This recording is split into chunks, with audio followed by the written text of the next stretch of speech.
Hello everyone, and very welcome back. This is another video lesson in our series for English File 4th edition, the intermediate level. So, whether you're learning English for your work, maybe for your travels, or just for the fun of it, you're in exactly the right place. This course is designed to help you build your confidence and, of course, improve your fluency. Now, today we're moving on to Unit 7, Part A. And the title of this part is Live and Learn. What does that mean? Well, it's about education. Today's lesson is all about school, learning, and the big questions around education. You're going to talk about your own experiences, your time at school, your favorite subjects, your teachers. You will learn about different school systems around the world, and we'll even discuss some big debatable questions about whether university is worth it, what makes a good education, and so on. So let me walk you through what we are going to do today, step by step. First up, vocabulary education. We are starting with vocabulary, and this is all about school. You'll learn and review keywords related to education. We'll begin with some general knowledge questions about school subjects like history, physics, and chemistry, just to warm up your brain. Then you will learn some important vocabulary about school systems, specifically how things work in the UK and the US. Words related to discipline, exams, grades, that kind of thing. Next, pronunciation, the letter U. This part focuses on one small letter, the letter U. But here is the thing. In English, this letter can sound very different depending on the word. Think about it. Student, study, university. They all have U, but they all sound different, right? So then, speaking your education. In this section, you're going to interview yourself using questions about your own education. This is your chance to use some of that vocabulary, talk about real-life experiences. After that, listening for numbers. You're going to listen to a true story about a TV experiment. You'll hear about the differences between the two teaching styles, the Chinese approach versus the British approach. Next, grammar. First conditional and future time clauses. This part teaches you how to talk about future possibilities and plans. You will learn about the first conditional, sentences like, if I pass my exam, I will go to university. You will also learn about future time clauses with words like when, until, as soon as, and before. Next, reading and speaking, understanding points of view. This part is all about opinions. You're going to read an online forum where people are discussing a big question, is going to university worth it? And finally, speaking, debatable statements. Last but not least, we have another speaking section. This time you'll discuss some debatable statements all about education. You'll need to decide, do you agree, disagree, partly agree, and most importantly, why? Alright, that's the plan for today. A lot to cover, but it's all connected. It's all about learning, how we do it, where we do it, and why it matters. So, let's get started. Vocabulary, education. Alright, let's begin with vocabulary, and we're going to start with something fun, a little quiz. Okay, look at questions 1 through 8. These are general knowledge questions. That means you're not testing your English, they're testing your knowledge about the world, about history, geography, science, all kinds of things. Here is a challenge. Here is a list of questions. Let me read them out loud. 1. What year did the Second World War start? 2. Which country's longest river is called the Po? 3. What is the square root of 36? 4. What does USB stand for? For example, a USB cable. 5. Who discovered the law of gravity? 6. How many books are there in The Lord of the Rings? 7. In what part of the body is the tibia? And 8. What's the most common chemical element on Earth? Now, here is important thing. It's absolutely fine if you don't know the answers. Really, this is just for fun. Just try to guess or answer as many as you can. Don't worry about being wrong. After you've tried, check your answers. Remember, not knowing is completely okay, nothing to worry about. Here, you are here to learn, not to be perfect, okay?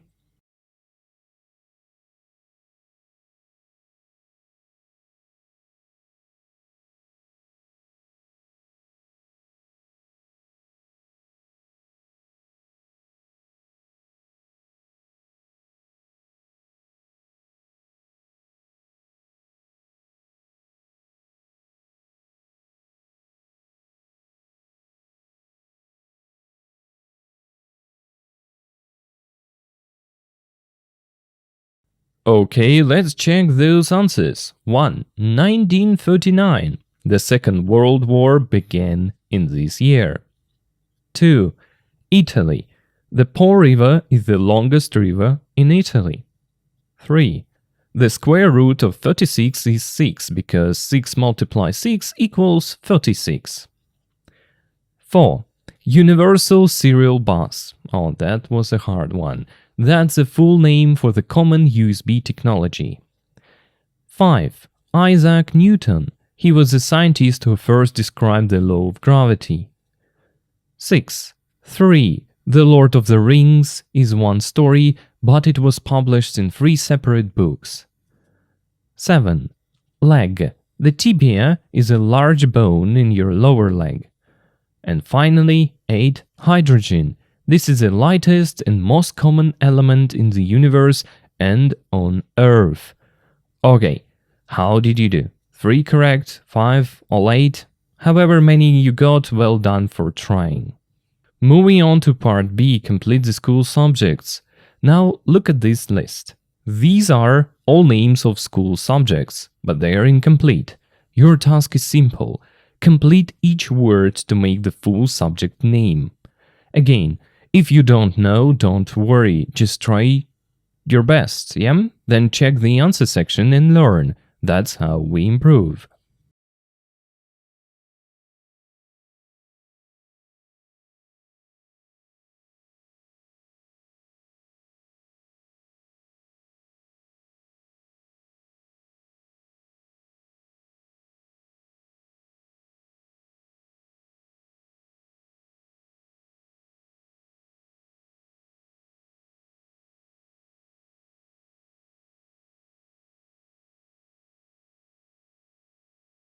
And here are the complete subject names: biology, chemistry, geography, history, information technology, IT, literature, mathematics, and physics. Okay, how many did you get? All of them? Most of them? Anyway, great job. Part C, match and listen. Now let's connect Part A and Part B together. Think about the questions from Part A, questions 1 through 8. Each of those questions is related to one of the school subjects from Part B. For example, which subject does the Second World War question belong to? History, right? Your task: write the number of each question next to the correct subject. After you try, listen to audio 7.1 to check your answers. And then, listen one more time. This time, pay attention to the stress syllable in each subject word. Underline the part that has a strong stress. For example, biology, the first syllable. Chemistry, also the first syllable. See how the stress is on the first part here. Do that for all the words.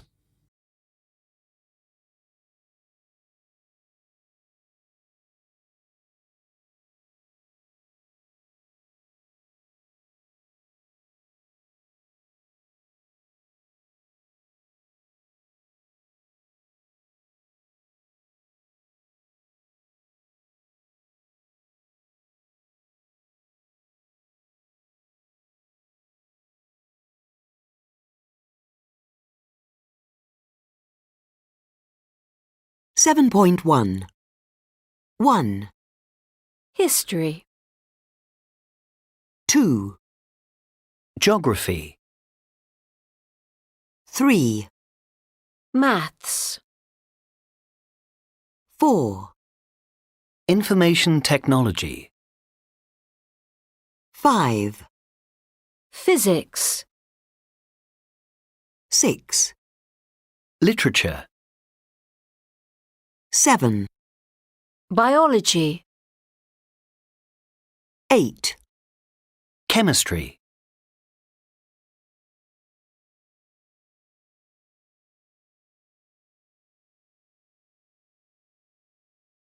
Okay, now we are going to dive a little deeper.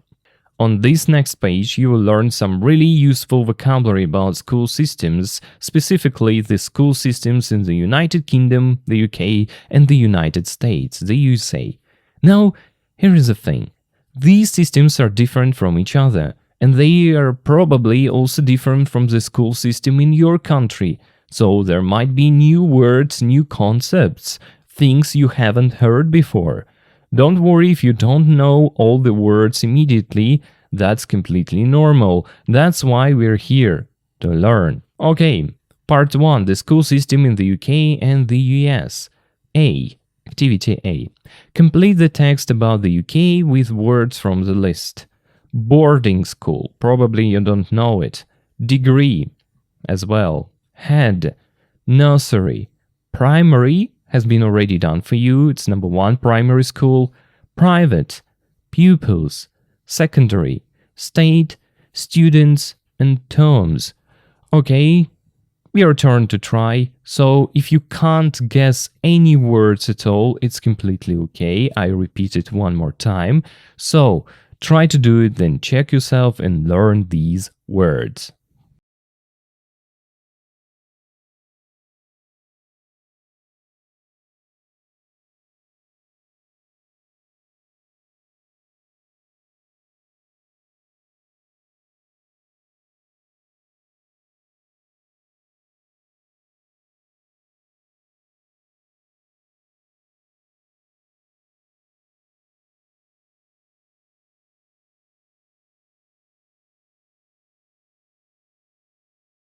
Seven 7.2 Education 1.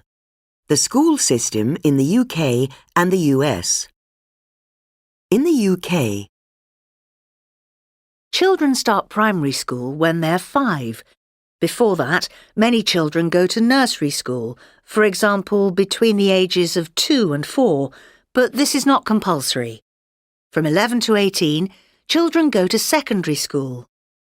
The majority of schools in the UK, about 90%, are state schools, which means that they are paid for by the government and education is free. The other 10% are private schools, where parents have to pay. A few of these are boarding schools, where children study, eat and sleep.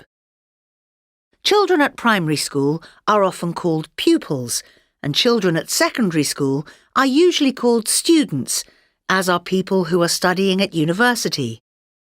The person who is in charge of a school is called the head teacher. The school year is divided into 3 terms. If you want to go to university, you have to take exams called A-levels in your last year at school. If your results are good enough, you get a place. A person who has finished university and has a degree is called a graduate. Part C. Complete the text about the US with words from the list. It's a little bit different from the previous one, so here we have college, elementary, has been already done, grade, high, kindergarten, semesters, 12th grade. Okay, again, just try to do it, then listen and check yourself and learn these words.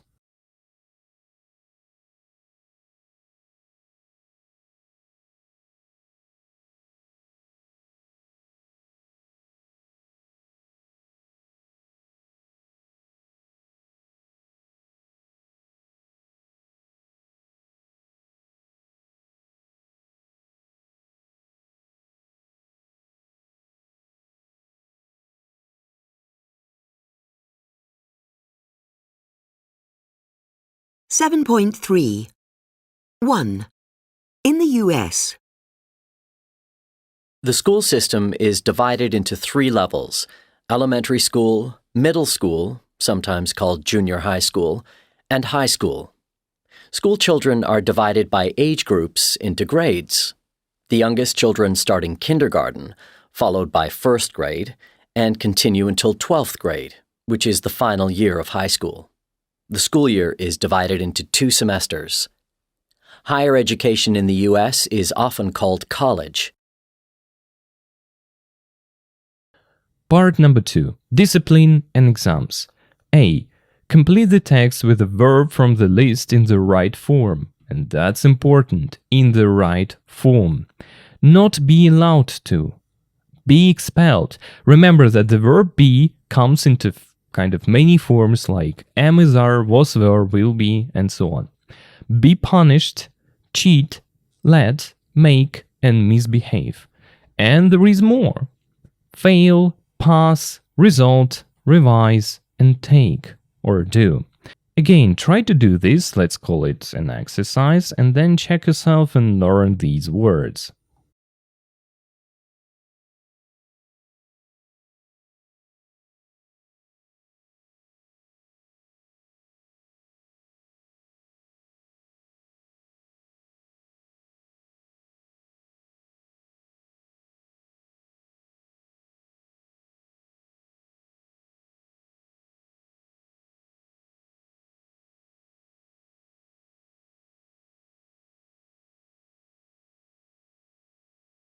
.4.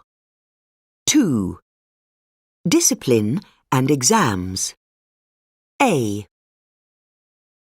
Discipline is very strict in our school. We aren't allowed to take our phones to school, and they don't let us bring unhealthy food for lunch, like crisps or fizzy drinks. Most children behave well, but if you misbehave, for example, talk too much in class, you'll be punished, and the teacher will probably make you stay behind after class. If you do something more serious, like cheat in an exam, you might even be expelled. B. Mark has to take an important English exam next week. He hopes he'll pass, but he hasn't had much time to revise, so he's worried that he might fail. He won't get the result until July. Okay, there is some extra information about make, let, and allow. Let's read it. My French teacher made me do extra homework, so probably he or she forced me to do it. Our IT teacher lets us play games every Friday, so he or she, again, they don't mind. The head doesn't allow us to take our phones to school. We use make and let with an object pronoun and the infinitive without to. We use allow with an object pronoun and the infinitive plus to. Let and allow have a similar meaning. We often use allow in the passive. For example, we are allowed to play games every Friday, but we can't use let in the passive. You see, it's not correct to say we are let play games. No, it sounds really wrong. Okay, read it one more time, but on your own, and just try to learn these 3 concepts or words of make, let, and allow.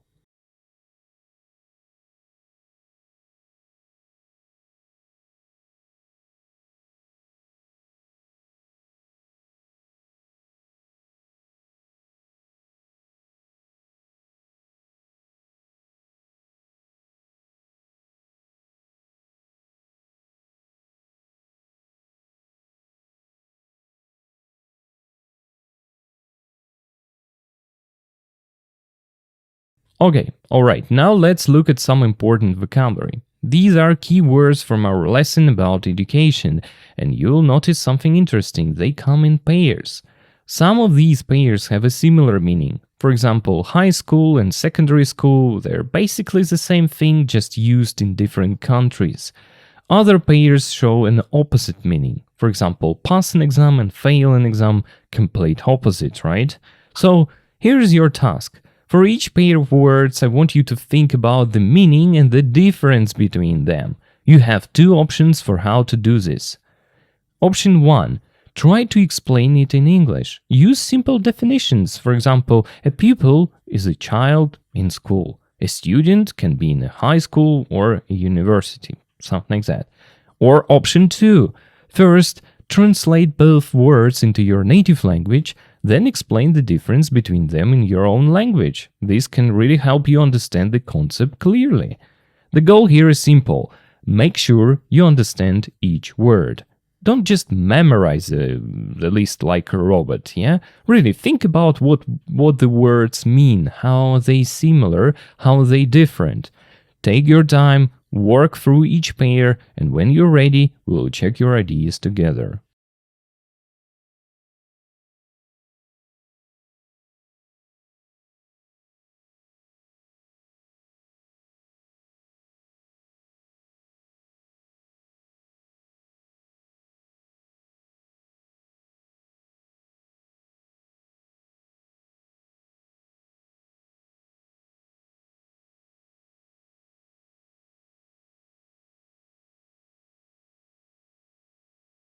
Okay, let's check your ideas. Let's go through each pair. Remember, your answers can be a little different from what you see on the screen. That's fine, they're just simple guides to help you understand. Pair 1, a high school, secondary school. These two words mean the same thing, a school for teenagers. The difference is simply where they are used. High school is a common word in the United States, secondary school is more common in the United Kingdom. Same thing, different countries. Next, a pupil and a student. A pupil is usually a child in primary school, young children. A student is usually in secondary school or university, kind of older learners. So pupil, younger, student, older. Next is a term and a semester. Both of these are parts of a school year. In the UK, they're often used term, usually about 3 months long. A school year has 3 terms. In the US, they often use semester, usually about 4 or 5 months long. A school year has 2 semesters. So, same idea, different length and different country. Next is pass an exam, fail an exam. This one is simple. To pass means to be successful. You get a good grade, you move on. To fail means to be unsuccessful. You don't get a good grade, you don't move on. Opposite meanings. 5. Be punished, be expelled. To be punished means you get a consequence for bad behavior, maybe extra homework or staying after school. To be expelled is a very serious punishment. It means you must leave the school forever. You're not allowed to come back. So punished is smaller, expelled is huge. 6. Cheat and misbehave. To cheat means to act dishonestly in a test.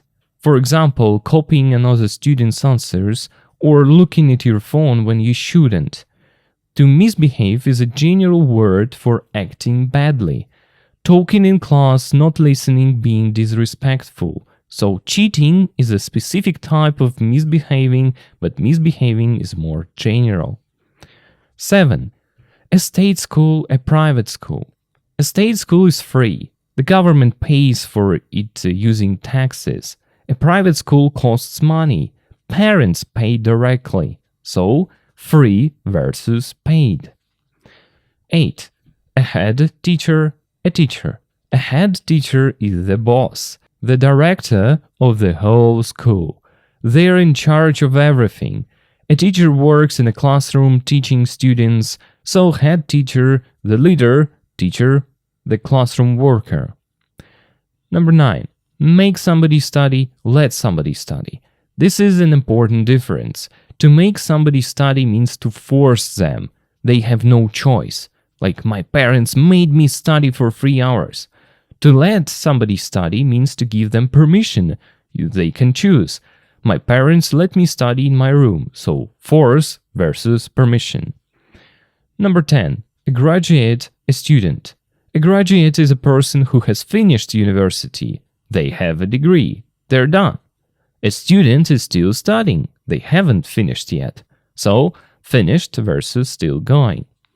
11. A nursery school or primary school.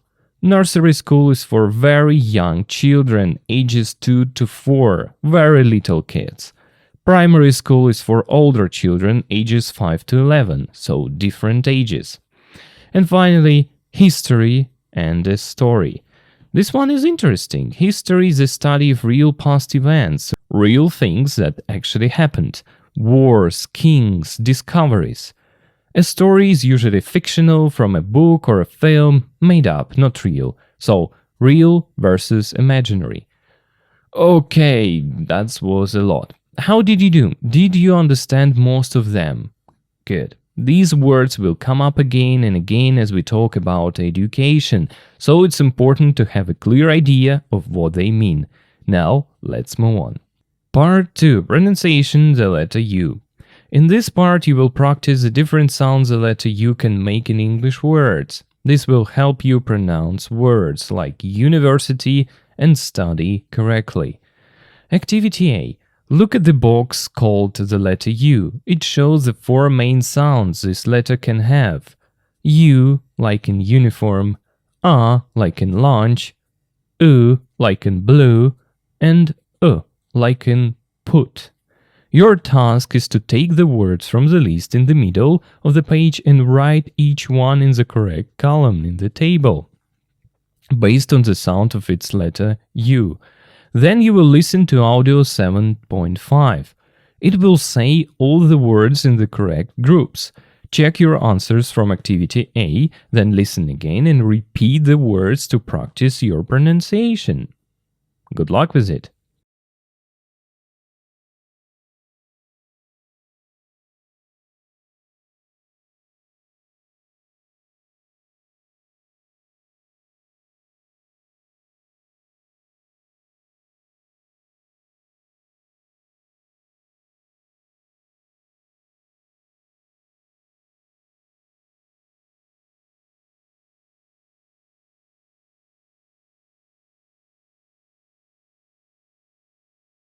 Seven 7.5.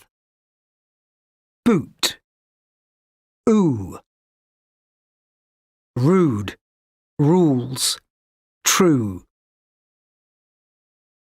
Up.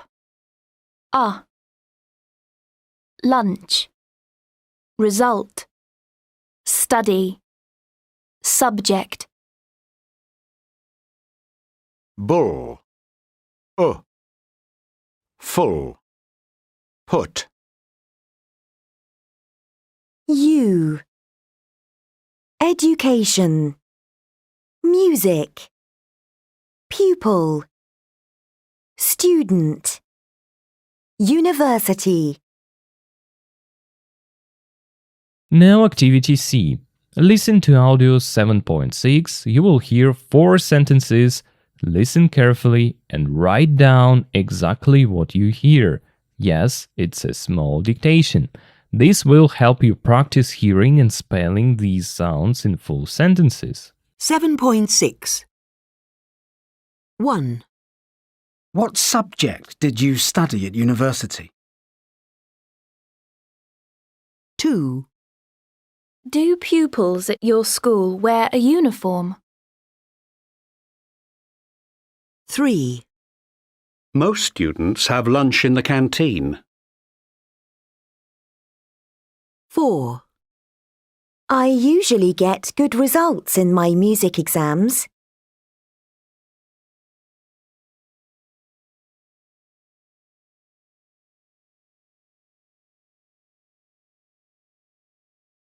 7.6. 1. What subject did you study at university? 2. Do pupils at your school wear a uniform? 3. Most students have lunch in the canteen. 4. I usually get good results in my music exams. Okay, part 3, speaking your education. Now it's time to talk. This is a speaking section, and today it's all about you, your education, your school days, and your experiences. Here is what we are going to do. You'll see a questionnaire with questions about your education, and just like before, I'm going to go first. I'll answer these questions about myself, just to give you an example, and then it's your turn. So let's begin. Okay, your education, your school. What kind of secondary school did you go to? Was it a mixed school or a single sex? I went to a completely ordinary state school in my town. Nothing special at all, just a regular school. It was so typical that I honestly don't know what else to say about it. It was a mixed school, so boys and girls together. It was quite big, about 1,000 students, maybe a little more. Okay, next, did you like it? Yes and no, I actually enjoyed learning. Yeah, I did, but I found it difficult to study because of my classmates. I had to constantly balance two things, getting their respect and getting nice grades. In my school, if you were known as a good student, a nerd, you were socially doomed. Nobody liked the kids who studied too hard, so it was always, a balancing act. Next is, how many students were there in each class? Do you think it was the right number? From what I remember, there were about 25 to 30 students in a regular class. For subjects like English or IT, where we needed computers, the classes would be split in half. So then there were about 14 of us. But honestly, I think that was still too many. In my opinion, the perfect class size is a maximum of 12 students. Small enough for real attention, but big enough for a discussion. Okay, what time did your school day start and finish, yeah? I forgot the exact times for secondary school, but primary school, I remember that very clearly. My classes started at 1 p.m. and finished at 6 p.m. in the evening. I know, you might be surprised. Is that even legal? In my country, yes, because there were too many students and not enough classrooms. So for almost all of primary school and for grades 5 or 5th and 6th of secondary school, I studied from afternoon till evening. And honestly, for me, it was very cool. Here is why. When I was in primary school, my elder brother and I shared one computer. Actually, it was his computer technically. But with my afternoon schedule, I could wake up early and have the computer all to myself from about 8 a.m. until, let's say, 12:30. I could play games all morning, and in the evening, when my brother came home from university, he obviously didn't let me touch it. So for me, the schedule was perfect. Next part, subjects and homework. Which subjects were you good at and bad at? Honestly, I can't say I was particularly excellent at any specific subject. Yeah, I was okay at most of them, average. I was bad at science, definitely, and there was this one subject, I'm not even sure how to translate it into English, maybe technical drawing, where you have to draw things precisely. It's not like being an architect, but something similar. I was awful at it. I couldn't draw a straight line to save my life. And here is a funny one. I also didn't like English at school. I wasn't bad at it, but I thought it was the most annoying subject ever. Learning stupid rules, memorizing lists of seemingly useless words, reciting text by heart. I hated it. It's pretty ironic now, isn't it? Considering what I do for a living. Okay, next. Which was your favorite subject? I didn't have a strong favorite, to be honest. Most subjects were just okay. I didn't mind studying them, except for science and drawing, which I hated. But if I had to choose one, I'd say social studies. It was all about how society functions. Politics, economics, law, all mixed together. I found it quite interesting. Next. How often did you do PE or play sports? We had 2 PE classes a week. I liked them because, well, why not? Get some physical activity, run around, have fun. Plus, we had a really funny teacher. My classmates trolled him a lot and he sometimes overreacted, which was amusing to watch. Outside of school, I played football a lot when I was 11, but then I found other more interesting hobbies and football kind of faded away. So I lost my interest. Next, how much homework did you usually get? Do you think it was too much? For me, it wasn't too much, but that's only because I was good at managing my time. I had a strategy. I would prioritize the small quick tasks and do them first. That way, teachers couldn't say that I hadn't done anything. For bigger projects or time-consuming research, I would look at them, estimate how long they would take and then decide if they were worth the effort or they weren't, but most of them I skipped. Rules and discipline. Did you have to wear a uniform? Did you like it? Why or why not? Yes, especially in primary school, a full uniform. Later, as we got a bit more freedom, you could cheat a little with the dress code. For example, I used to wear black jeans that looked like smart trousers, black leather sneakers that resembled or looked like formal shoes, and kind of a casual shirt. So, teachers couldn't really say anything because technically it was a shirt. For my classmates, it was cool that I was against the rules. For the teachers, it was smart enough not to get me in trouble. It was a good compromise. Okay, were your teachers too strict or not strict enough? Why? It really depended on the teacher. Some were strict, some were very, very soft. I would say it was about 50-50. I can't remember any who were overly strict, though. Most were just okay. What kind of punishments did they use? There was, and I think there still is, a stupid limitation for teachers. Their only real option to punish students was to call their parents. And that's it. They couldn't do much else. And imagine if the parents just said, "Oh, he's just an active boy, I'm really sorry, do something about that." And that was the end of it. When a teacher has no effective way to deal with a very disruptive student, it ruins the lesson for everybody, or for everyone. The whole class suffers. But it was the case. Okay, did pupils behave well or did they misbehave? My class definitely misbehaved. It was the exception, not the rule, when the class was silent and working well. There was usually a lot of mass arguing and shouting. I remember only 1 week of kind of perfect behavior, just one. It was when one of my classmates, died in a car accident. Everyone was in shock.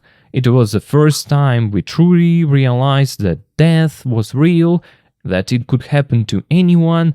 But for the rest of the time, about 70% of the time, pupils misbehaved and did a lot of nasty things to each other. Okay, that was a lot. Now your turn. So that was my school story. My experience, some good, some bad, some funny, some sad, and so on.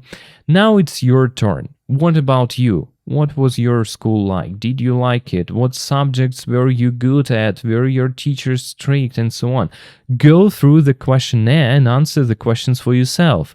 If you have a partner, talk to them. If you're alone, just think about your answers, or even better, write them down. I'd love to hear your stories, but as you know, we are having an online lesson, it's not possible, so just speak to yourself, like I did, with a camera. Good luck with it!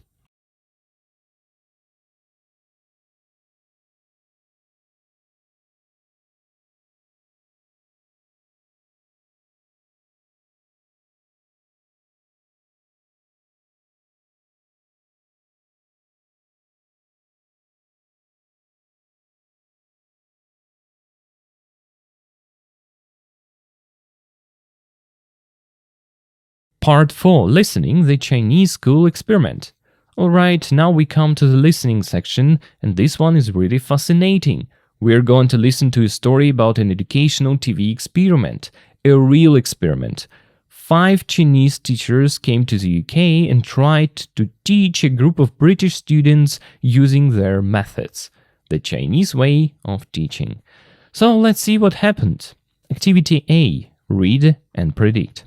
First, look at the short description of a BBC program, read it carefully, then think about these 3 questions. Number 1. Why is the Asian education system considered superior?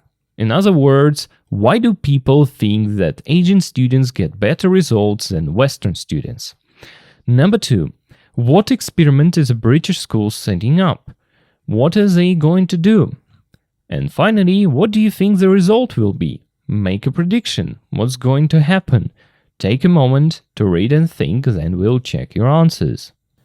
Chinese versus British. Which education system is better? According to the latest studies, Asian countries have better education systems than most Western countries. And, in some subjects, Asian students are 3 years ahead of Western students of the same age. In this unique experiment, 5 teachers from China come to a British school for 4 weeks to teach maths, science, and Mandarin to half of the Year 9 students aged 13 and 14. The rest of the students in Year 9 will have their normal British teachers. After 4 weeks, the 2 groups will take tests to see which teaching style gets better results. So, can British schools learn from the highly successful Chinese education system? Will the 12-hour days and strict discipline produce better results? Week 1 of the experiment is a shock for the students.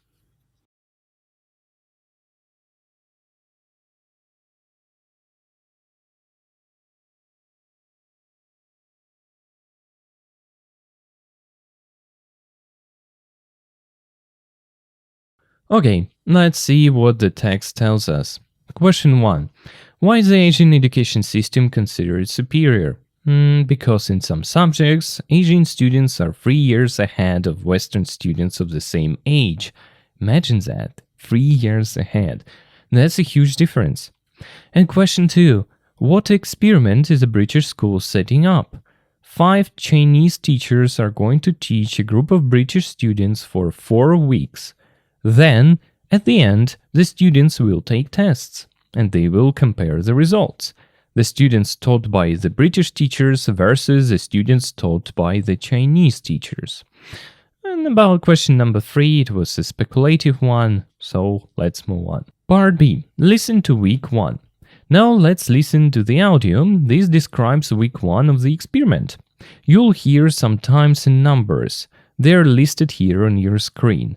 7 a.m., 30 minutes a day, 50, 11:30 a.m., 5 p.m., 7 p.m., and 12 hours.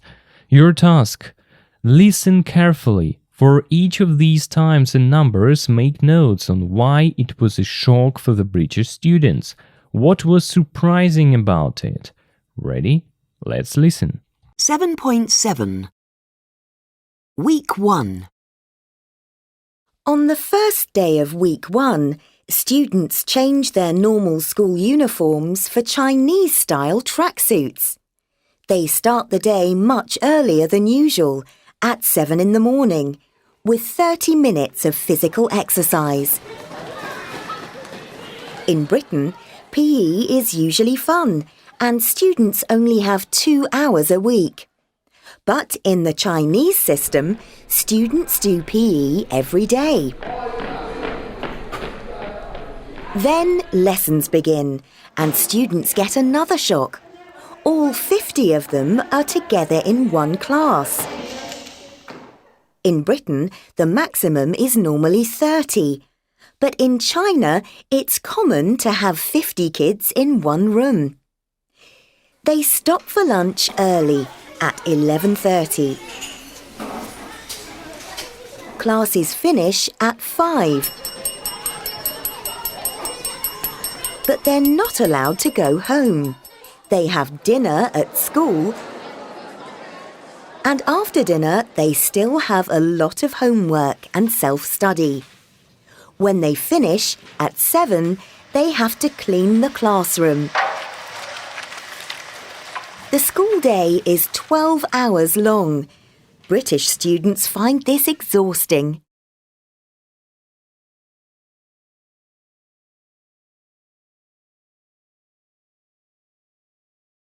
Okay, let's check your notes. Here's why each of these was a shock for the students. 7 a.m. They start the day at 7 in the morning. That's much earlier than they are used to. Big shock. 30 minutes a day. They do 30 minutes of physical exercises every day.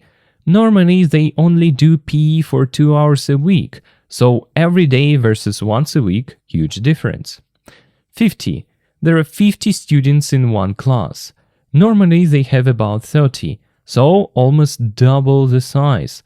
Imagine trying to learn in a class of 50. 11:30. They have lunch at 11:30. That's early for them. Their usual lunch is much later. 5 p.m. They finish lessons at 5, but, and this is important, they can't go home. They have to stay. 7 p.m. At 7 in the evening, they have to clean the classroom before they can finally go home. Clean it themselves. That's not something British students normally do. And 12 hours, the total school day is 12 hours long. From morning until evening. That's exhausting. Very tiring. For British students who are used to much shorter days. So, as you can imagine, week 1 was quite a shock for everyone. Part C. Listen to weeks 2 and 3. Now let's move on to another audio. This covers weeks 2 and 3 of the experiment. Before you listen, read statements 1 through 10 carefully. These are all things that might be true about the Chinese teachers and in the experiment. Okay, let's read this list. They teach very quickly. They make students copy from the board, from the blackboard or whiteboard. They let students do experiments on their own. They are not surprised by the students' attitude to learning. They try punishing students to make them pay attention. They have problems with disciplining the British students. They expel several students from the class. When they see their method isn't working, they change their approach. They make the children do Tai Chi. And they make a good impression on the parents. As you listen, put a tick next to the statement that are true according to what you hear. Pay close attention to the teaching style, any discipline problems, and how the teachers react to the situation. Ready? Let's listen. 7.8. Weeks 2 and 3. There are big differences between Chinese and British teaching styles. The Chinese teachers teach very fast. Everything is done in books and on paper, and there is a lot of copying from the board. In Britain, for example, in science, the approach is to let students do experiments and discover things by themselves, with less help from the teacher. Discipline is also very different in British and Chinese schools. In China, the teachers have complete authority. But in Britain, the same teachers are having problems. They're surprised that the students don't take school seriously. When her students don't pay attention, Miss Yang, the science teacher, makes them stand and look at the wall. But it doesn't seem to work very well. As Rosie, one of the students, says, "It probably works in China because everybody does what their teacher says. But here, we don't care. We think it's funny." By week 3, there is a serious problem with discipline. Some students like the Chinese system, but a lot of others are behaving badly in class, and some students stop coming to class completely. The Chinese teachers are losing control and realise they need to change the way they are teaching, or their students will fail the tests in week 4. They start to teach the children about Chinese culture and food, and they add Chinese face massage to their daily lessons. They also try to teach patience and concentration using traditional Chinese games. During a meeting with the parents, the Chinese teachers try to get them to help and to encourage their children to work hard. The parents are impressed, and the Chinese teachers are filled with new energy and confidence.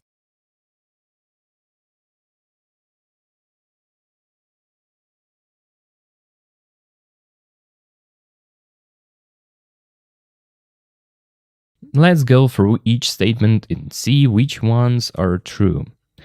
They teach very quickly. It's true.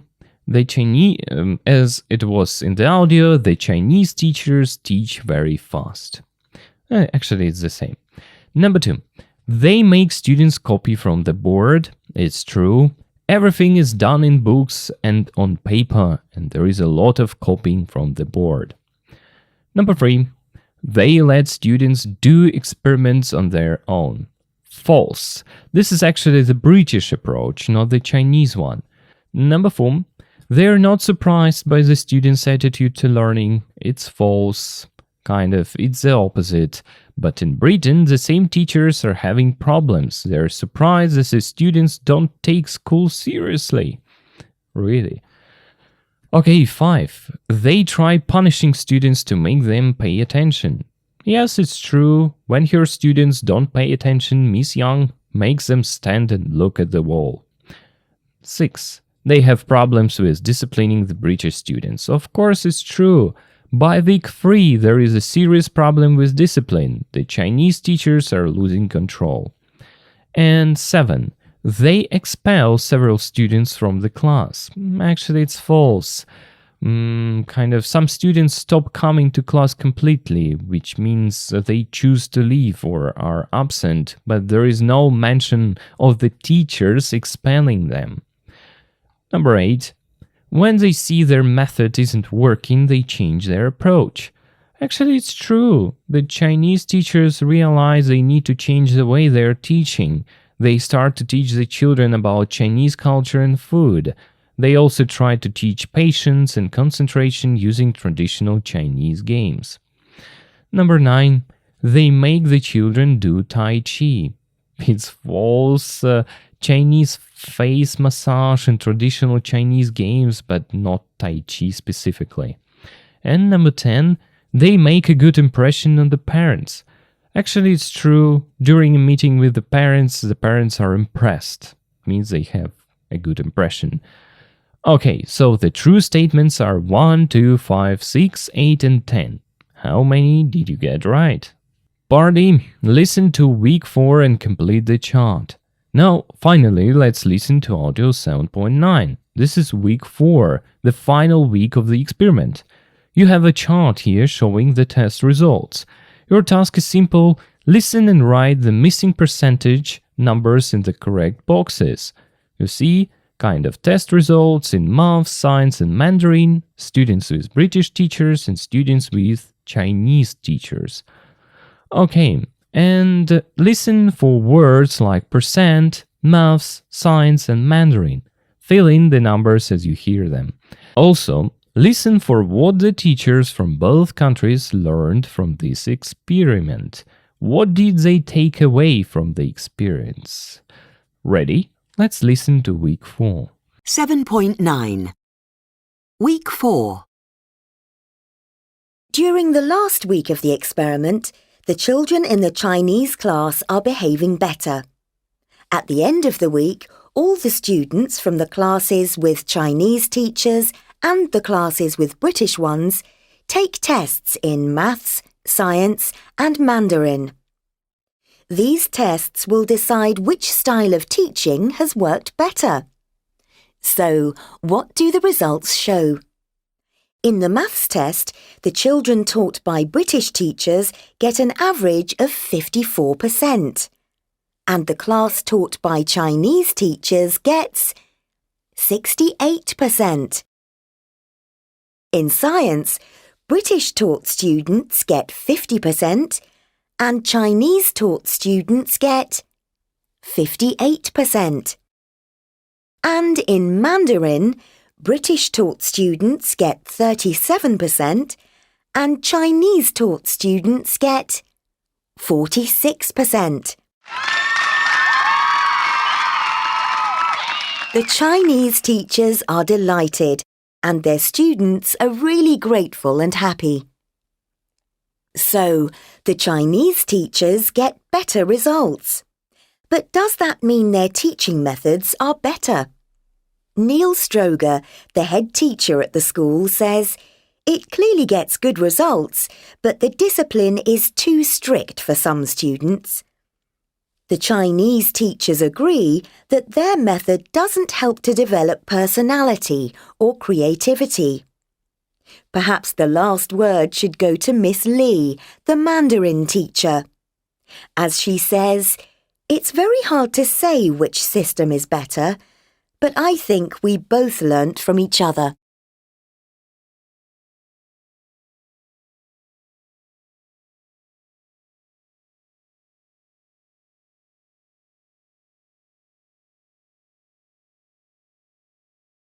And the results are Maths. Students with British teachers, 54%. Science, 50%. Mandarin, 37%. And students with Chinese teachers, Maths, 68%. Science, 58%. And Mandarin, 46%. And what about the question? The British teachers learned that the Chinese method got good results, but that their discipline was too strict for some British students. And the Chinese teachers learned that their method didn't help to develop personality or creativity. Who would know? Okay. Part E, discussion. Alright, now it's time to talk. This is a discussion part and we have 3 big questions to think about. Just think about your own answers, or even better, write them down. Here are the questions.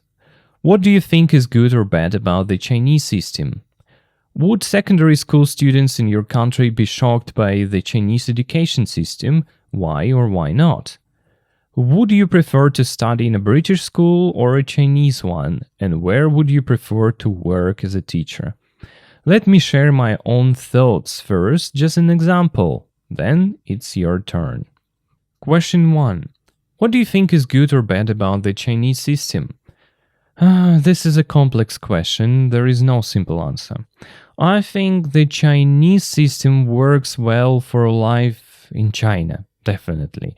When you have so many people, over 1 billion, you need strong rules, you need structure. Without it, there would be a chaos. So, in that sense, the system makes sense. But the high pressure on students can cause problems, real problems. For example, students can lose their interest and curiosity. Their love of learning just disappears. Okay, they will know some facts or a lot of facts, they'll be great at taking tests, but is that enough? Especially today in our modern world, where you often need to think in new and creative ways, where you need to adapt quickly to changing situations. But again, this discipline is sometimes necessary, yeah. It leads to clean streets, it creates a safe place where people can focus on their life and work instead of constantly worrying about how to survive. So there are benefits. Right now I think this system is good, but only for China. For their context, their culture, their challenges, but in the future, they will have to change it. In our world today, if you only read, take tests and copy from the board, you might feel a bit lost when things get chaotic, when you have to adapt quickly. So, to put it simply, good things. This system creates strong, disciplined students who are ready for hard work and competition. They know how to push themselves. Bad things? You don't always feel like a person. You can feel like a machine, a robot, just going through the motion without passion or curiosity. Question 2. Would secondary school students in your country be shocked by the Chinese education system? Why or why not? In my country, honestly, I don't think students would be shocked. Not really, and here is why. There is a funny trend where I'm from. Parents are so sure their kids aren't doing enough at school, not working hard enough, that they make them go to many extra classes. Endless extra classes. They make them learn several languages at once, play multiple sports at the same time. They keep them busy from morning till night, every single day. So, many students already have very full schedules, so to say, very demanding schedules. They're already under a lot of pressure. Only kids with very relaxed parents, the ones who let their children just be children, would find the Chinese system shocking. For everyone else, it might actually feel familiar. And question 3. Would you prefer to study in a British school or a Chinese one? And where would you prefer to work as a teacher? Oh, personally, I would prefer to study in a British school. Yes, it might be more difficult in some ways. You have to deal with more problems, more chaos, more unpredictability, so to speak. But facing those problems, dealing with that chaos, it helped make me who I am. It didn't kill my wish to learn. It didn't destroy my curiosity. If anything, it made me stronger. For the same reason, I would prefer to work as a teacher in a British school. Yes, you don't get as much respect as Chinese teachers get, actually no respect at all. Yes, you have many problems with students' behavior. It's exhausting sometimes. But solving these problems, finding ways to reach difficult students, managing a chaotic classroom, they can also make you a very good teacher, a very creative teacher, a very, resilient teacher. Yeah, and something like that. But actually, if I'm being honest, I believe these two systems are two extremes, two opposite ends of a spectrum, and people, students, teachers, everyone needs something in the middle. Teachers and students need to know there are clear rules and limits. That creates good discipline. That creates order. But at the same time, we need to do less copying from the board, less mindless reading, less note-taking where we don't really think. Students must face some challenges, but not so many that they feel crushed by the pressure, not so many that they lose their love of learning. That's the balance. That's the sweet spot, a healthy place for studying and growing. Okay, it was enough from me. I've shared my thoughts with you. Now it's your turn. What do you think? Discuss it. Share your opinions with each other or with yourself. And remember, there are no right or wrong answers here, just your perspective.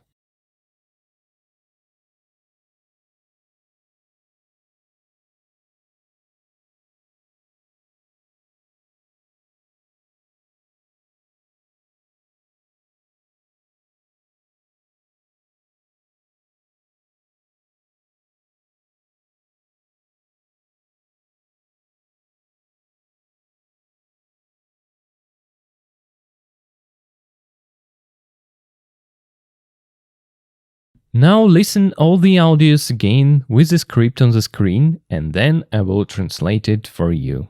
7.7 Week 1 On the first day of week 1, students change their normal school uniforms for Chinese-style tracksuits.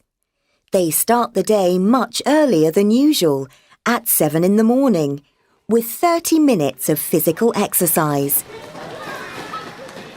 In Britain, PE is usually fun, and students only have 2 hours a week. But in the Chinese system, students do PE every day. Then lessons begin, and students get another shock. All 50 of them are together in one class. In Britain, the maximum is normally 30. But in China, it's common to have 50 kids in one room.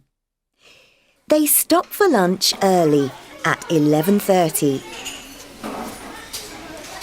Classes finish at 5.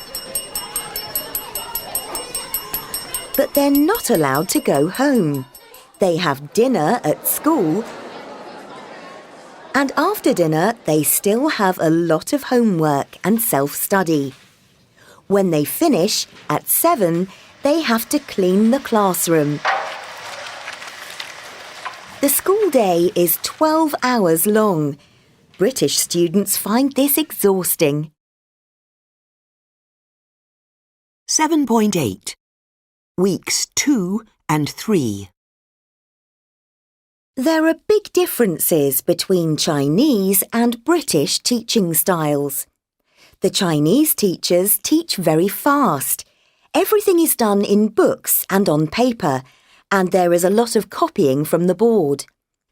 In Britain, for example, in science, the approach is to let students do experiments and discover things by themselves, with less help from the teacher. Discipline is also very different in British and Chinese schools. In China, the teachers have complete authority. But in Britain, the same teachers are having problems. They're surprised that the students don't take school seriously.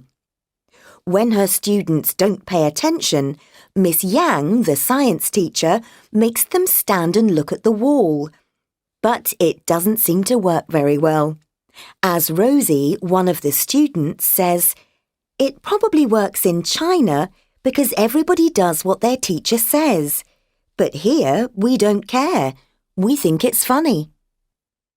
By week 3, there is a serious problem with discipline. Some students like the Chinese system, but a lot of others are behaving badly in class, and some students stop coming to class completely. The Chinese teachers are losing control and realise they need to change the way they are teaching, or their students will fail the tests in week 4. They start to teach the children about Chinese culture and food, and they add Chinese face massage to their daily lessons.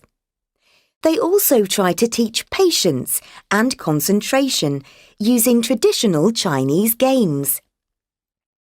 During a meeting with the parents, the Chinese teachers try to get them to help and to encourage their children to work hard. The parents are impressed, and the Chinese teachers are filled with new energy and confidence. 7.9.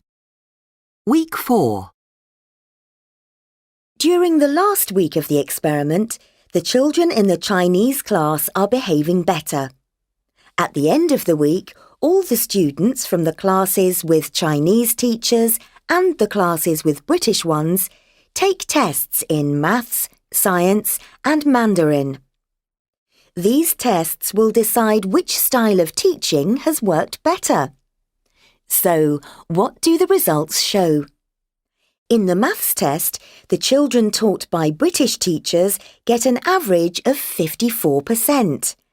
And the class taught by Chinese teachers gets 68%. In science, British taught students get 50% and Chinese taught students get 58%. And in Mandarin, British taught students get 37% and Chinese taught students get 46%. The Chinese teachers are delighted and their students are really grateful and happy. So, the Chinese teachers get better results. But does that mean their teaching methods are better? Neil Stroger, the head teacher at the school, says, "It clearly gets good results, but the discipline is too strict for some students." The Chinese teachers agree that their method doesn't help to develop personality or creativity.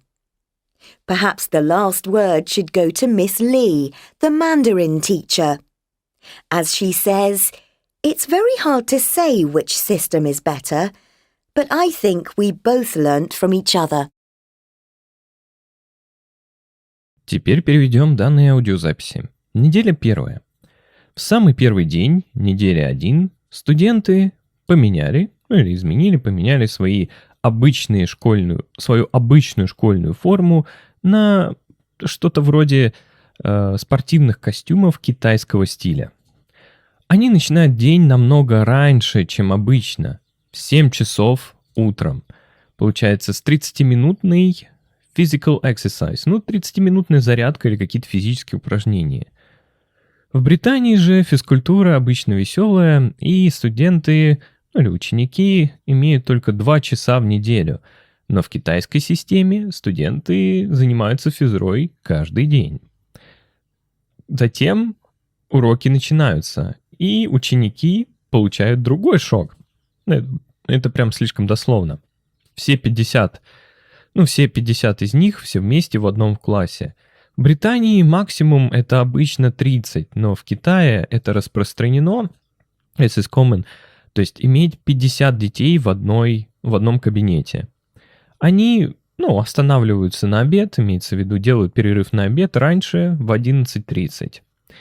Так, получается, уроки заканчиваются в 5 часов вечера, но им не разрешается идти домой. Они ужинают в школе, и после ужина у них все еще есть много домашней работы и самообучения, self-study. Когда они заканчивают в 7 вечера, они, получается, должны убираться в комнате. Они должны убираться в кабинете, прошу прощения, в кабинете. Получается, школьный день длится 12 часов, и британские студенты находят это утомительным. So, exhausting, то же самое, что tiring, только прям very. Введенное в двойную степень, то есть очень утомительным или изнуряющим, даже можно вот так перевести. Так, это неделя первая. Переходим ко второй. Теперь неделя вторая и третья. Есть большие разницы между, это я прям совсем дословно, тоже множественное число, есть большие разницы между китайским и британским стилем преподавания. Китайские учителя преподают очень быстро. Все делается, получается, в книгах и на бумаге. И существует, то есть есть очень много списывания с доски. В Британии, например, in science, это имеется в виду физика, биология, то есть в научных предметах, the approach, approach, хорошее слово, это подход. Подход, как мы что-то делаем. То есть, получается, в Британии такой подход, это позволяет студентам делать эксперименты и discover, то есть открывать вещи самостоятельно, то есть что-то новое открыть самостоятельно, с меньшей помощью от учителя. Дисциплина тоже очень отличается в британских и китайских школах. В Китае, например, учителя have complete authority, имеют, то есть полный авторитет, полную власть. Даже не авторитет, а как власть. Но в Британии те же самые учителя имеют проблемы. То есть эти китайские учителя удивлены, что студенты, имеется в виду, не принимают школу всерьез. Don't take school seriously. То есть им все равно на эту школу. Когда, получается, ее студентки не pay attention, это не уделяют внимания, то есть не концентрируют свое внимание, не уделяют внимания, мисс Янг, то есть учитель наук, заставляет их стоять и смотреть на стену. Но, кажется, это не очень-то хорошо и работает. As Rosie, то есть Рози, одна из, соответственно, учениц, говорит, возможно, это сработает в Китае, потому что все там делают то, что учитель говорит. Но здесь нам все равно, нам по барабану, we don't care. Мы думаем, что это забавно. Дальше, by week 3, то есть на 3-ю неделю, есть серьезная проблема с дисциплиной. Многие или некоторые студенты, некоторые ученики, им нравится эта китайская система, но многие другие ведут себя очень плохо в классе. И некоторые студенты вообще прекратили посещать занятия.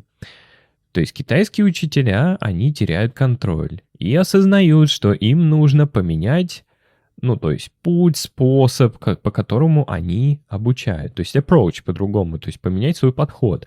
И их студенты или же их ученики, завалят все контрольные, или провалят все тесты на 4-й неделе. Они начинают обучать детей или учить детей по китайской культуре, еде, и они добавляют, то есть какие-то китайский фейс-массаж, то есть это массаж лица, на их повседневные уроки. Они также пытаются обучить терпению и концентрации, используя традиционные китайские игры. То есть во время, получается, встреч с родителями, как классных часов с родителями, китайские учителя пытаются, имеется в виду вовлечь, try get them to help, вовлечь родителей и побудить, encourage, это побудить их детей работать усерднее. Родители очень, получается, впечатлены, are impressed, и китайские учителя, получается, are filled, вот теперь наполняются новой энергией и уверенностью. Так, это неделя 2 и 3. Теперь неделя 4.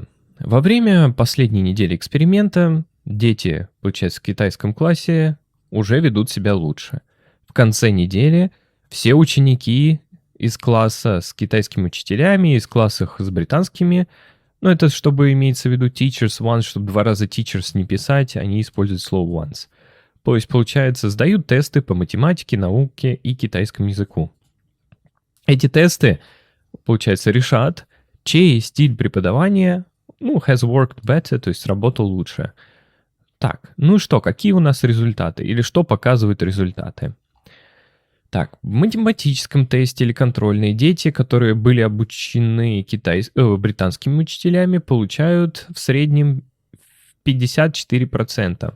А класс, в которых обучались китайские учителя, получает 68, имеется в виду 68%.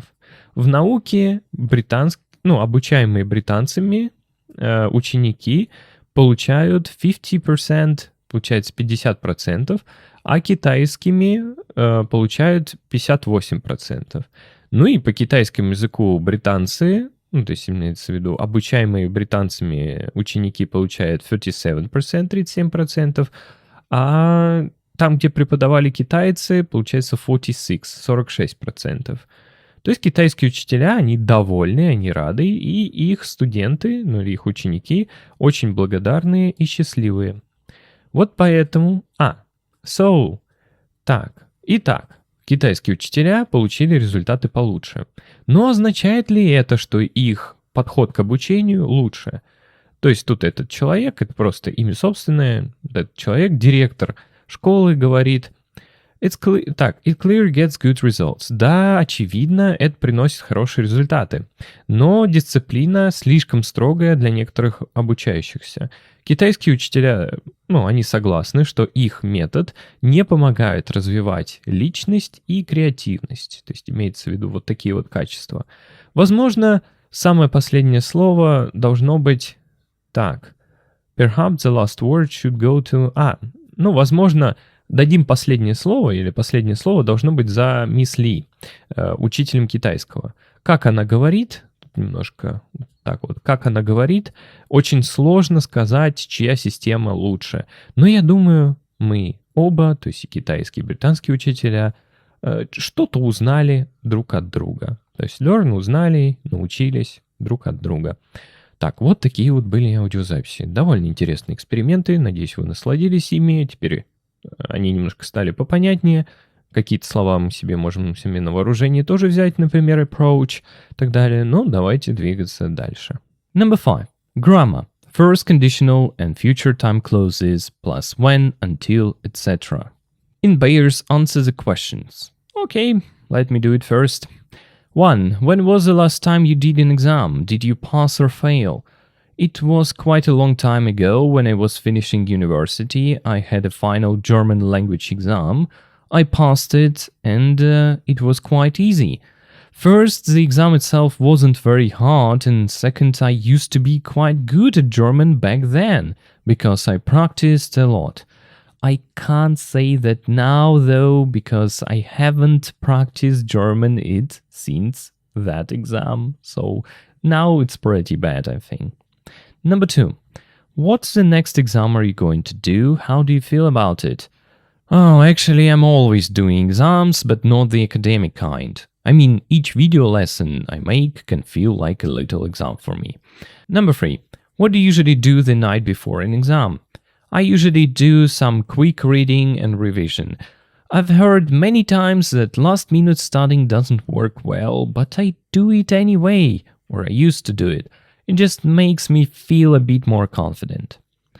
4. How do you usually feel just before you do an exam?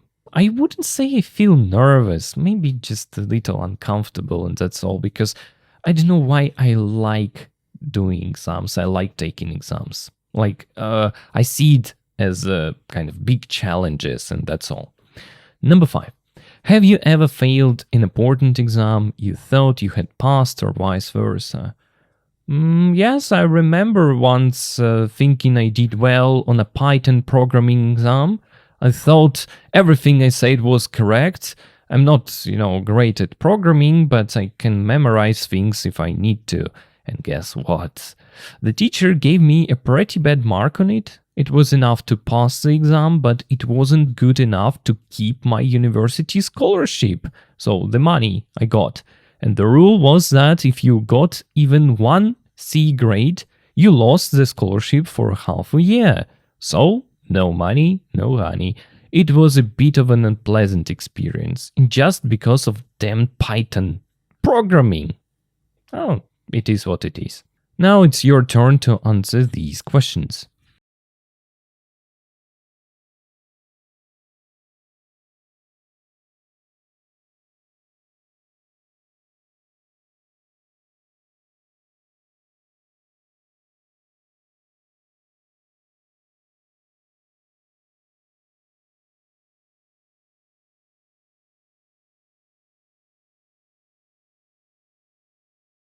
Part B. Listen to Olivia, who is waiting for her A-level results, and answer the questions.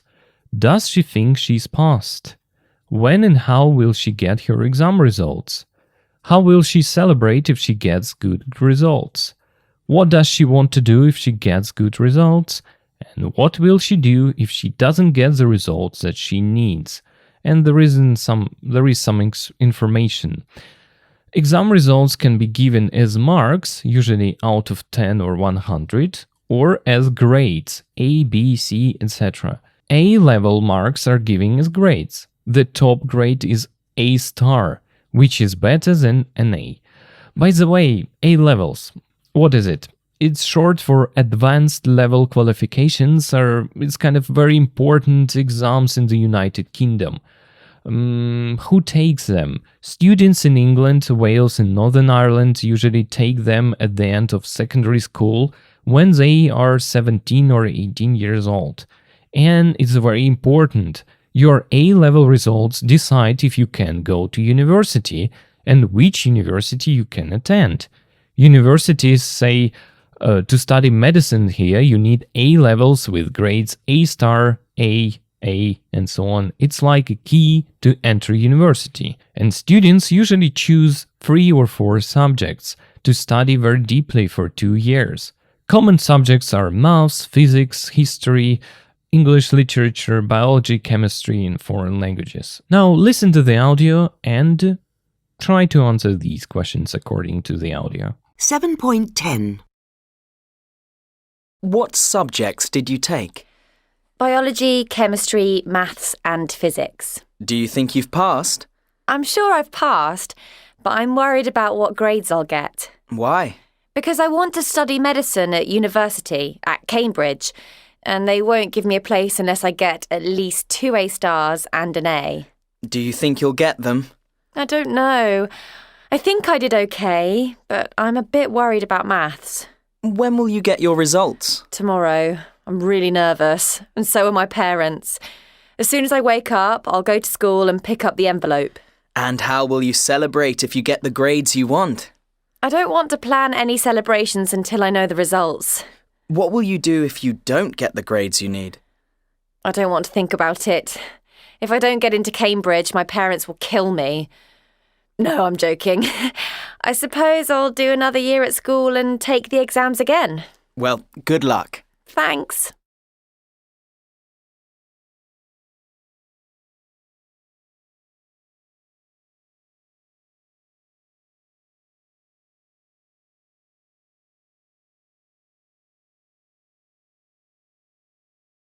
Okay, let's take a look. Does she think she's passed? She's sure she has passed, but she's worried about her grades. Olivia says, I'm sure I've passed, but I'm worried about what grades I'll get. This shows she's confident about passing, but uncertain about the specific scores. 2. When and how will she get her exam results? She'll get her results tomorrow at school. You see, when asked, when will you get your results? She replies, tomorrow. I'm really nervous. As soon as I wake up, I'll go to school and pick up the envelope. This confirms the time, tomorrow, and the method, in person at school. 3. How will she celebrate if she gets good results? She doesn't want to plan any celebrations until she knows the results. When asked, and how will you celebrate if you get the grades you want? She says, I don't want to plan any celebrations until I know the results. This shows she's postponing any celebration plans. 4. What does she want to do if she gets good results? She wants to study medicine at Cambridge University. Olivia explains her worry about grades by saying, because I want to study medicine at university at Cambridge and they won't give me a place unless I get at least 2 A stars and A. This directly states her goal. And 5. What will she do if she doesn't get the results that she needs? She will probably do another year at school and take the exams again. And remember, when asked, what will you do if you don't get the grades you need? She replies, I suppose I'll do another year at school and take the exams again. This is her stated backup plan. Part C. Listen to Olivia after she got her results. What grades did she get? What she's going to do? I think the questions are clear, the task is clear. Listen and answer. 7.11. Olivia, I can see from your face that the results weren't exactly what you wanted. Am I right? Yeah, I got an A star in biology, an A in chemistry and physics, and only a B in maths. Not quite good enough. So, what are you going to do now? At the moment, cry. When I feel a bit more positive, I'll try to get a place at another university. But I'd really like to go to Cambridge, so I might take my A-levels again next year. How did your parents react? Were they angry? No, my mum and dad have been really nice. They know how disappointed I am.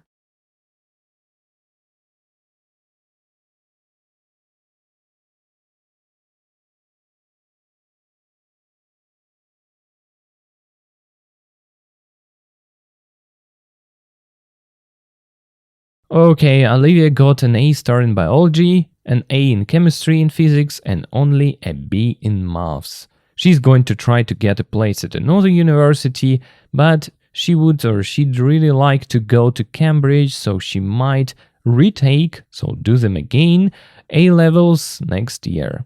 Part D. Can you remember what Olivia said?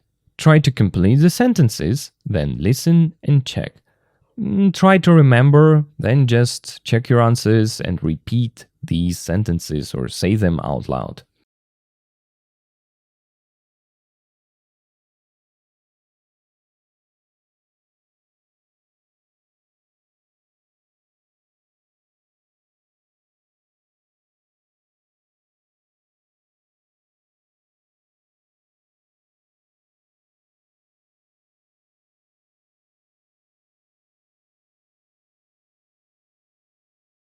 .12. 1. They won't give me a place unless I get at least 2 A stars and an A. 2. As soon as I wake up, I'll go to school and pick up the envelope. 3. I don't want to plan any celebrations until I know the results. 4. If I don't get into Cambridge, my parents will kill me. 5. When I feel a bit more positive, I'll try to get a place at another university. Now listen all the audios again with the script on the screen and then I will translate it for you. 7.10. What subjects did you take? Biology, chemistry, maths and physics. Do you think you've passed? I'm sure I've passed, but I'm worried about what grades I'll get. Why? Because I want to study medicine at university, at Cambridge, and they won't give me a place unless I get at least 2 A stars and an A.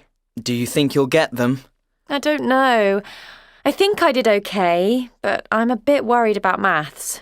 When will you get your results? Tomorrow. I'm really nervous, and so are my parents. As soon as I wake up, I'll go to school and pick up the envelope. And how will you celebrate if you get the grades you want? I don't want to plan any celebrations until I know the results. What will you do if you don't get the grades you need? I don't want to think about it. If I don't get into Cambridge, my parents will kill me. No, I'm joking. I suppose I'll do another year at school and take the exams again. Well, good luck. Thanks. 7.11. Olivia, I can see from your face that the results weren't exactly what you wanted. Am I right? Yeah, I got an A star in biology, an A in chemistry and physics, and only a B in maths. Not quite good enough. So, what are you going to do now? At the moment, cry. When I feel a bit more positive, I'll try to get a place at another university. But I'd really like to go to Cambridge, so I might take my A-levels again next year. How did your parents react?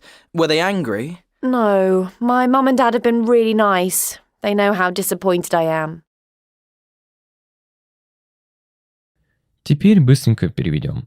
Журналист, какие предметы вы попробовали сдать? Почему я перевел именно так? Потому что take можно перевести «вы сдали», то есть какие предметы вы сдали. Но не в смысле успешно, а в смысле вот просто попробовали сдать. Так, биологию, химию, математику и физику. Как вы думаете, вот здесь уже you've passed, то есть вы все сдали успешно? Я уверена, что я все сдала успешно, ну и я волнуюсь про то, какие оценки я получу. А почему? Потому что я хочу учиться медицине в университете в Кембридже, и они не дадут мне места до тех пор, пока я не получу, unless это пока я не получу, по крайней мере, 2 пятерки с плюсом и 1 пятерку. Как вы думаете, вы получите их? Она говорит, я не знаю, я думаю, что я сделала все окей, нормально, но я немножко волнуюсь про математику. И когда вы узнаете свои результаты или получите свои результаты завтра, я очень сильно нервничаю.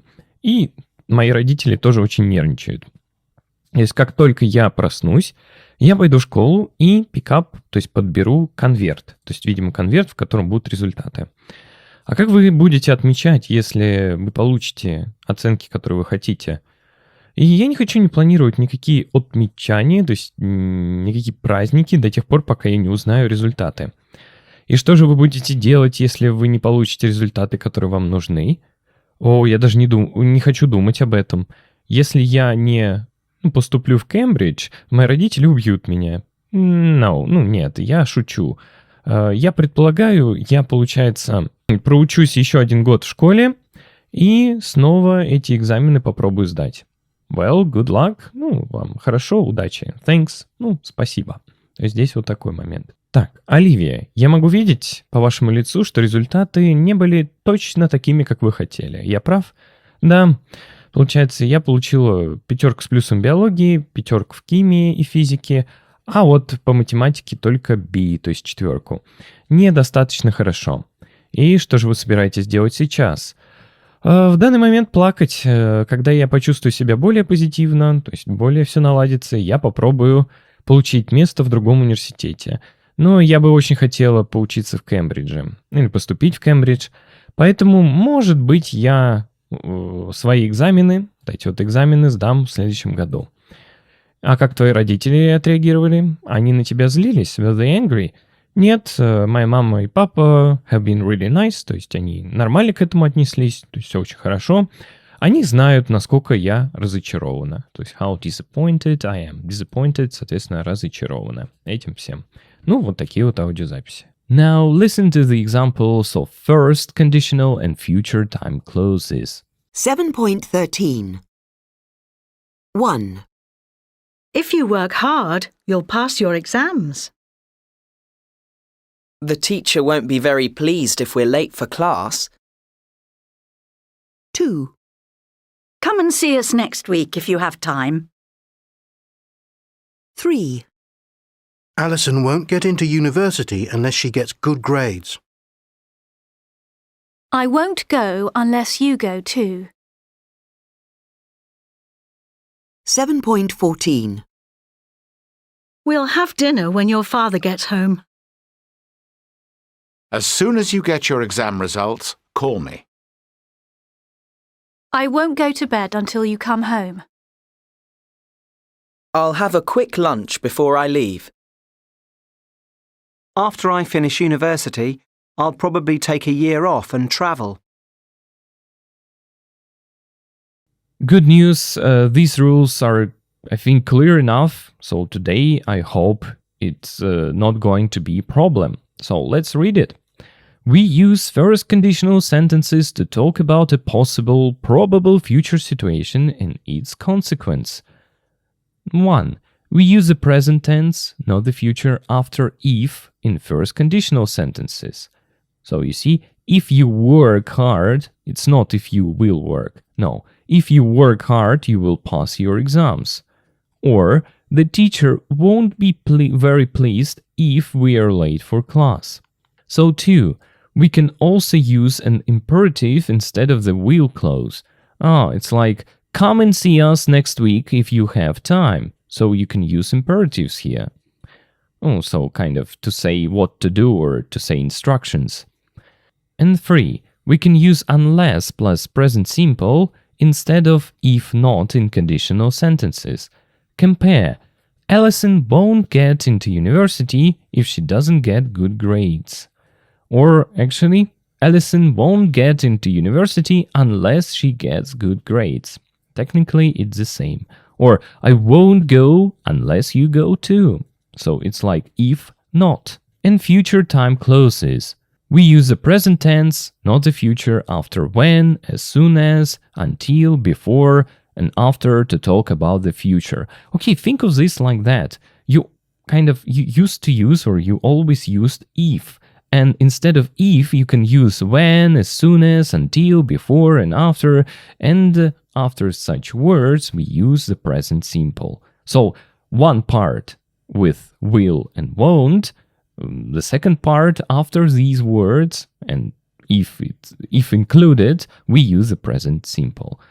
Okay, now one little moment. Probably you still have no idea what unless is and what's the difference between unless and until. Let's read some extra information about it. The difference between unless and until. Unless and until can be tricky because they connect ideas, but they have very different meanings. Understanding the difference is very important. 1. Unless, if not, meaning it shows a condition. It means if this does not happen or except if. We use it to talk about what will or won't happen if something else doesn't happen first. It creates an exception. Rule: after unless, use the present simple tense for the future. And examples: I won't go to the party unless you go. So, if you do not go, I will not go. Unless you study, you will fail the test. If you do not study, you will fail. And some more examples. You can't enter unless you have a ticket. If you do not have a ticket, you can't enter. The plants will die unless you water them. If you do not water them, they will die. I never drink coffee unless I'm really tired. I only drink coffee if I am tired. If I'm not tired, I don't drink it. Unless there is an emergency, please be quiet. Next. 2. Until, up to the time when, meaning it shows time. It means the action in the main clause continues and then stops or changes at the time mentioned in the until clause. We use it to talk about a situation that is true up to a specific point in time, and then it changes. Again, after until, use the present simple tense for the future. Example: wait here until I come back. Continue waiting, stop waiting when I come back. I will work until the project is finished. My work continues. It will stop when the project is finished.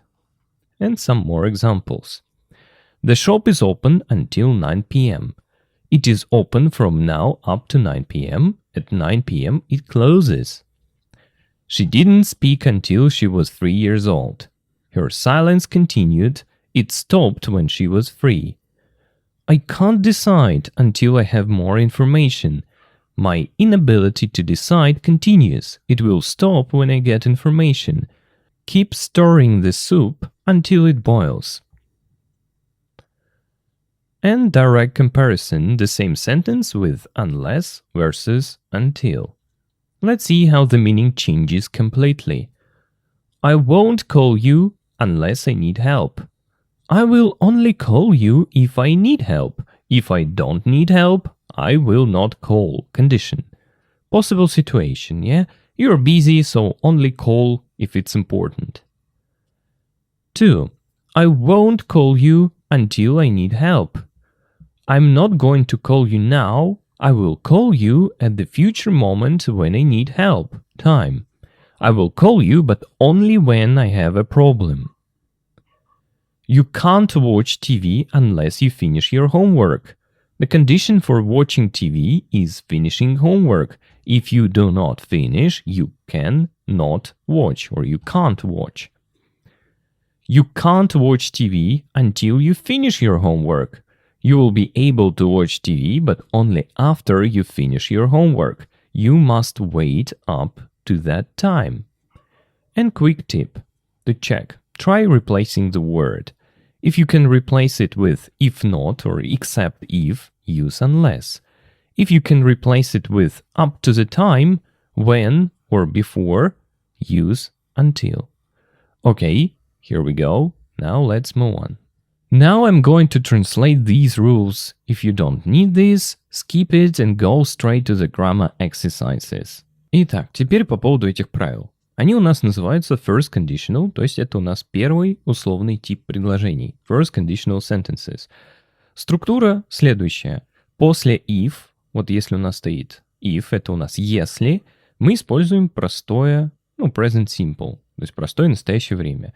А другая часть у нас идет с will, won't, плюс инфинитив, это, соответственно, просто как will, won't работает. Здесь что главное помнить? Что их мы можем менять местами. То есть, допустим, if you work hard, you will pass your exams. Но вы также можете сказать you'll pass your exams if you work hard. По поводу примеров, какие здесь? Если работать усердно, ты сдашь все экзамены. Вот условия, вот следствие. Или учитель не будет доволен, если мы опоздаем на урок. Здесь поменяли. Вот, соответственно, условия, вот следствие. Так, в чем здесь еще одна загвоздка? Вместо will, won't можно использовать у нас императивы. То есть это инструкции, приказания, мол, приди, посмотри, сделай, если что-то. То есть come and see us next week if you have time.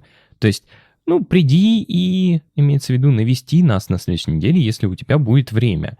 То есть здесь мы просто используем императив вместо will, won't. И, соответственно, еще есть у нас многие другие фразы. Тут у нас unless, которые мы вот только что разбирали. Элисон не поступит в университет, если только она не получит хорошие оценки. То есть unless, если только не. Оно работает вот так. И после него мы используем у нас, получается утвердительные предложения. Так, I won't go unless you go too. Я не пойду туда, если только ты не пойдешь туда. Соответственно, unless, если не. Так и переводится. Тут еще один пример. Учитель не будет очень доволен, если мы опоздаем на урок. Видимо, так. Так, по поводу того, о чем гласит правило. Мы используем первое условное предложение, чтобы говорить о возможном, будущей ситуации или последствии. Мы используем present simple после if в первом условных, то, что мы говорили. То есть нельзя сказать if you will work hard, you will pass all your exams. Хотя это самая распространенная ошибка у русскоговорящих. потому что мы используем также «если будешь, то будешь». Нет, в английском после if мы используем обычное простое время. Вторая часть идет с will, ну или наоборот. Также мы можем использовать императив вместо will. Это вот мы уже обсудили. Императивы — это come, go, take. То есть, соответственно, такие инструкции и приказания. И также мы можем использовать unless плюс present simple вместо if not. То есть вместо if not можно использовать просто слово unless. Так, получается, сравните. Элисон не поступит в университет, если она не получит хорошие оценки. Так, ну, соответственно, вот здесь вот такой момент. По поводу вот этой части, future time clauses, то есть предложение будущего времени. Дело в том, что вместо if мы можем использовать еще многие другие слова. Вот просто представьте, что вместо if может быть использовано when, когда, as soon as, как только, until, до, before, до какого-то момента времени, before это до этого времени и after после. Чтобы говорить про будущее. То есть у нас что идет? Вот when. Мы поужинаем, когда твой отец придет домой. Ну, представьте, что здесь стояло бы if, о чем мы говорили. То есть мы поужинаем if your father gets home. Хотя немножко значение меняется. То есть мы поужинаем, если твой отец придет домой. А он может не прийти. Нет, странно. Здесь у нас когда он придет. Но используем вместо if. То есть после when тоже present simple. Как только ты, получается, узнаешь или получишь свои результаты экзаменов, позвони мне. As soon as, опять же, здесь можно if you get your exam results, call me. Ну, это я так просто для сравнения. Но as soon as здесь подойдет больше, потому что это как только ты узнаешь результаты экзаменов, позвони мне. Так, я не пойду спать до тех пор, пока ты не придешь домой. Здесь вот until. We'll have a quick lunch. Мы быстренько пообедаем, прежде чем я уйду. Здесь вот, например, before. И after I finish university, после того, как я закончу университет, I'll probably take a year off and travel. Я, возможно, возьму, то есть такой год, имеется в виду, ничего не буду делать, то есть take a year off и попутешествую. И что же у нас здесь получается? Еще раз, после if, после when, после as soon as, после until, после before and after мы используем present simple. Вторая часть у нас идет с will. И помните, что их можно менять местами. Ну что ж, я думаю, достаточно правил. Теперь на упражнениях это все будет наглядно видно. Okay, grammar, part 1. Or activity A or exercise A, complete the sentences. In this exercise you have sentences with gaps. Each gap has a verb in brackets. Your job is to decide. Should the verb be in the present simple, for example, gets, don't know, is, or should it be in the future with will, for example, will get, won't mark, and so on. Look at the words before the gap. That will help you decide. If the gap is in the part with if, unless, when, etc., use present simple. If it's in the main result part, use will. Let's look at the example. If I fail my exams, I gap take in brackets them again next year. The first part is if I fail, that's a condition, so fail is present simple. The second part is a result, so we need will. I will take them again next year. And you will complete the rest of the sentences on your own. And part B, just a couple of words. Circle the correct word. Now in this exercise you need to read each sentence and circle the correct word or expression. Your choice depends on the meaning of the sentence. And here you will see if, unless, before, after, when, until, as soon as. Let's look at the example. I won't go to university if, unless I don't get good results. Which one is correct? Unless is correct here because the meaning is if I do not get good results. So like unless I get good results means the same as if I don't get good results. Okay, now you try, circle the correct word in each sentence and do these exercises and then check yourself by watching me completing them and commenting for you.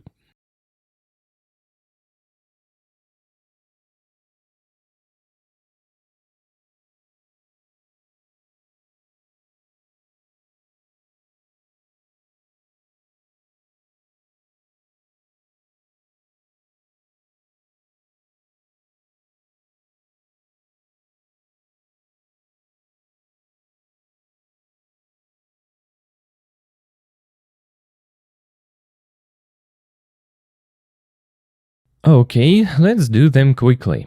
A. Complete with the present simple or future with will and the verbs in brackets. If I fail my exams, I'll take them again next year. That girl will get into trouble if she doesn't wear your uniform. 2. If you give in your homework late, the teacher will not mark it or won't mark it. Don't write anything unless, remember we use the present simple here, don't write anything unless you are sure of the answers, sorry. And what about forms of be? It's am is are here in the present simple. Gary will be expelled if his behavior doesn't improve. Again, after if, the present simple. Number 5. They will be late for school unless they hurry. We don't change this word at all, like its usual present simple, unless they hurry. Ask me if you, again, don't know what to do. After if, we use the present simple. Johnny will be punished if he shouts at the teacher again. Again, after if, we use the present simple. My sister will finish university this year if she passes all her exams. Okay, this part comes in the future clause. 9. I won't go out tonight unless I finish my homework quickly. So, after unless we use the present simple, this part comes with will or won't. And finally, call me if you need some help with your project. After if, we use the present simple. So, it is what it is. Now let's read the answer keys. If I fail my exams, I'll take them again next year. That girl will get into trouble if she doesn't wear her uniform. If you give in your homework late, the teacher won't mark it.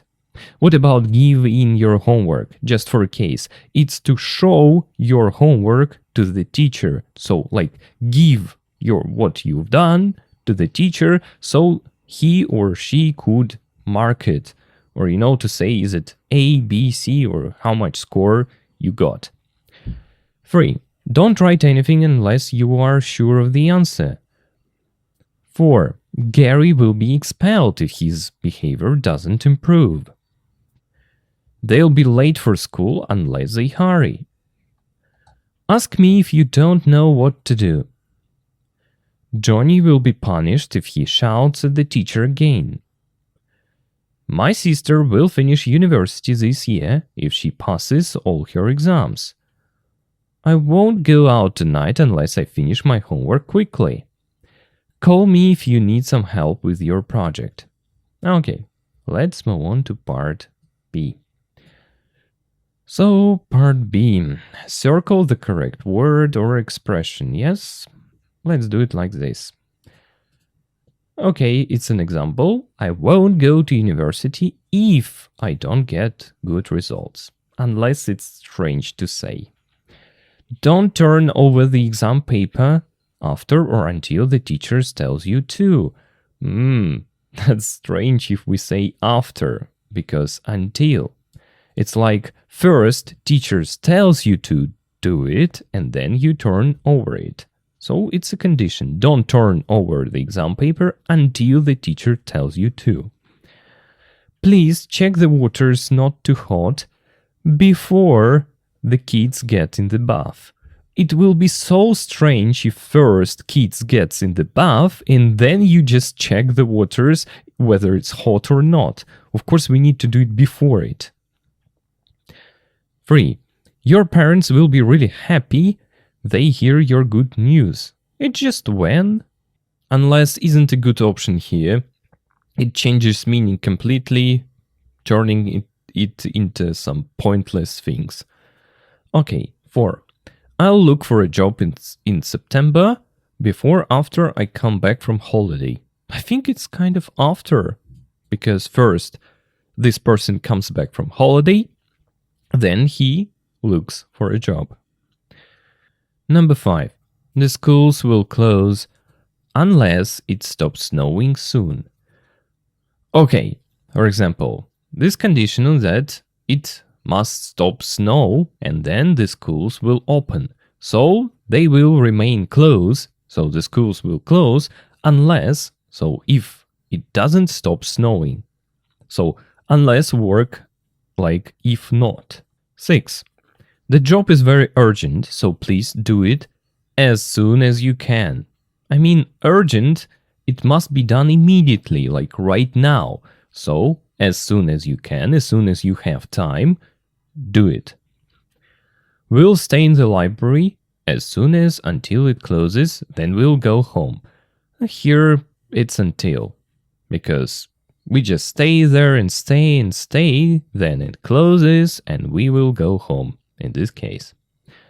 Harry will probably learn to drive when he's 18. Until he's 18 it will be really strange. So when he's 18. So there is a condition, he kind of is 18 years old, and then he will probably learn to drive. You won't be able to speak to the head teacher unless or if you make an appointment. Here is an unless.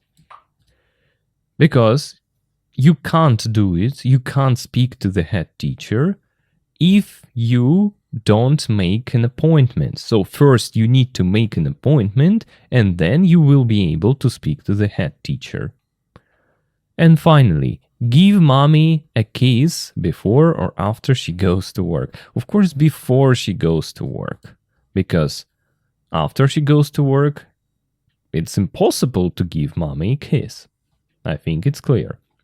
So now let's read the answer keys. I won't go to university if I don't get good results.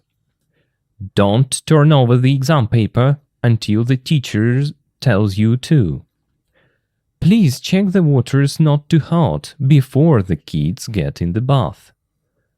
Your parents will be really happy when they hear your good news. I will look for a job in September after I come back from holiday. The schools will close unless it stops snowing soon. The job is very urgent, so please do it as soon as you can. We'll stay in the library until it closes, then we'll go home. Harry will probably learn to drive when he's 18. You won't be able to speak to the head teacher unless you make an appointment. Give mommy a kiss before she goes to work. So here we are, the first conditional. I think we need some extra practice, right? So let's do another set of exercises. Extra grammar practice. Now let's practice with something a little more natural, real conversations. This exercise helps you use the first conditional and future time clauses in spoken English. You'll see 2 short conversations with gaps. For each gap you have a verb in brackets. You need to decide which clause is the gap in. Is it in the if, when, unless part or in the main result part? Actually, it's almost the same that you did a couple of minutes ago, so just try to do it, complete the conversations, and don't forget use contractions like I'll, will, won't, where they sound natural, but actually it's not necessary. Okay, do them and then check yourself.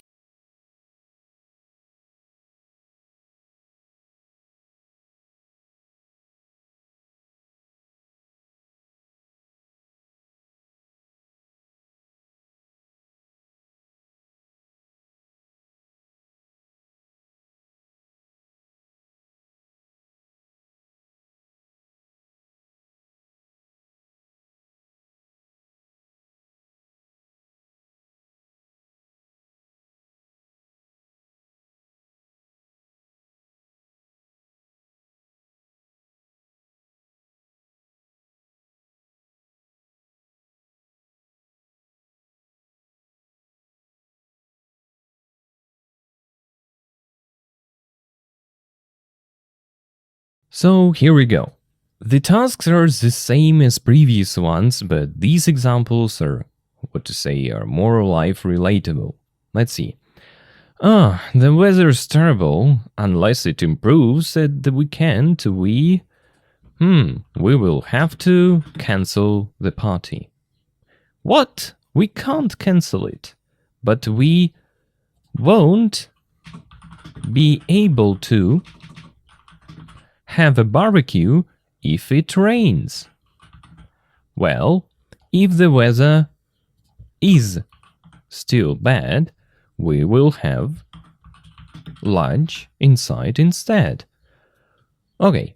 The weather's terrible. Unless it improves at the weekend, we will have to cancel the party. What? We can't cancel it. But we won't be able to have a barbecue if it rains. Well, if the weather is still bad, we will have lunch inside instead. The second one, yeah? Let's see. So, don't forget, it's an imperative, like, don't forget to phone me when you get there. So, after when, we use the present simple. Yes, Mom, I will call you as soon as I arrive. After as soon as, we use the present simple. And if anything goes wrong, oh, it's a bit complicated. Just look at it.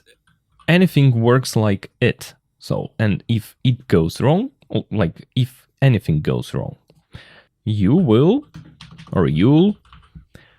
let me know straight away. Yes, Mom, stop worrying. So, don't forget to phone me when you get there. Yes, Mom, I will call you as soon as I arrive. And if anything goes wrong, you'll let me know straight away. Yes, Mom, stop worrying. There is a second conversation. Now the third one. What time will you be home later? Well, I have a meeting until about 6, but I will leave as soon as it finishes. Okay, send me a text when you are, remember be M as R, when you are on the train and I'll start making dinner. Alright, see you later. Dinner? Yes, it's dinner. Next, 4. Will you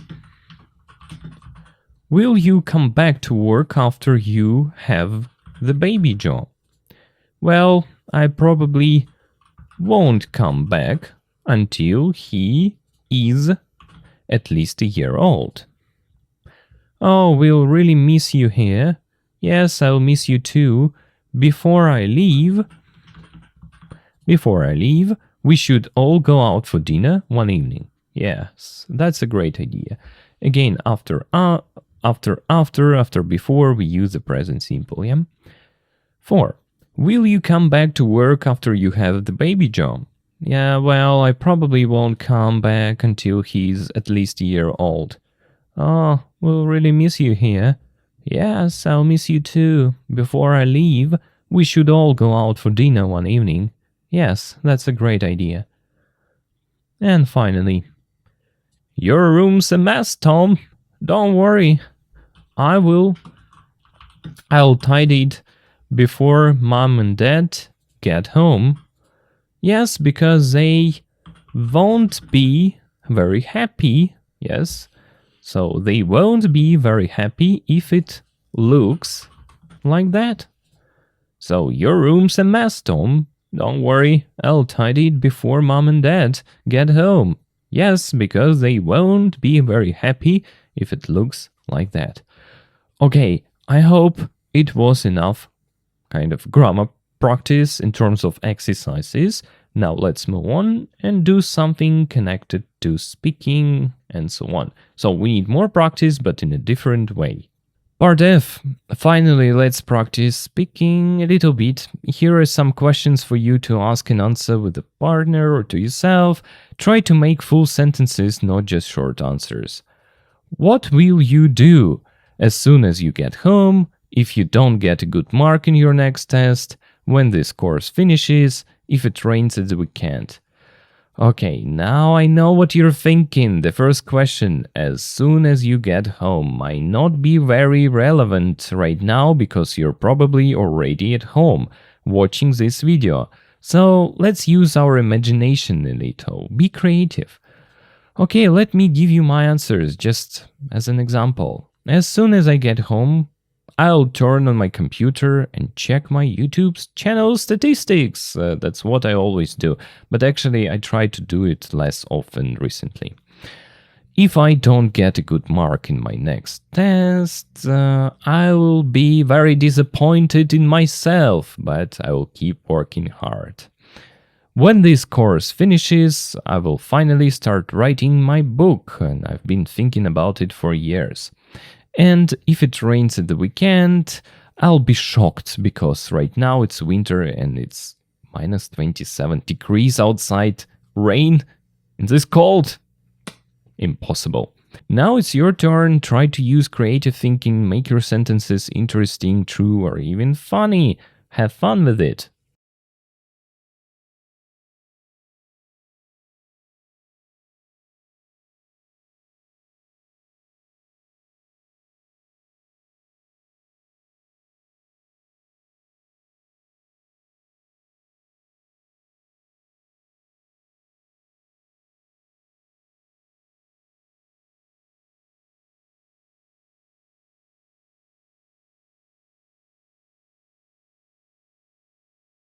Part 6. Reading and speaking. In pairs, answer the questions that match your situation. Have you been to university? Yes. What did you study? Did you enjoy it? Was there anything you didn't enjoy? No. Are you happy you didn't go? What are you doing now? Are you at university now? What are you studying? Are you enjoying it? Is there anything you don't like? What are you planning to do when you graduate? Do you want to go to university? Yes. What would you like to study? Why? Do you think you'll enjoy it? No. Why not? What would you like to do instead? For me, it's situation 1. Have you been to university? And yes, I have. What did you study? I studied linguistics. That's the science of how languages work in a general sense.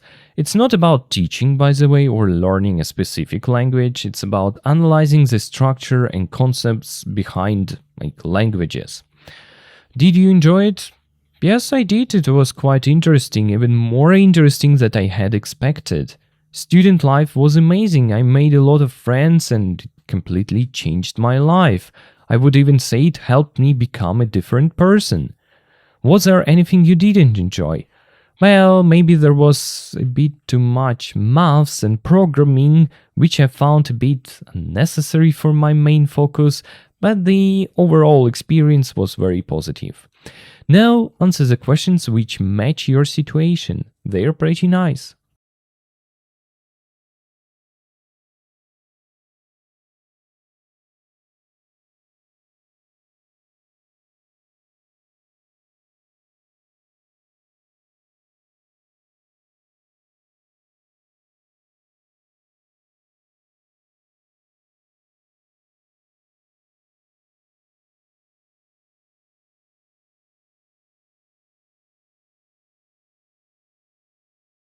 Part B.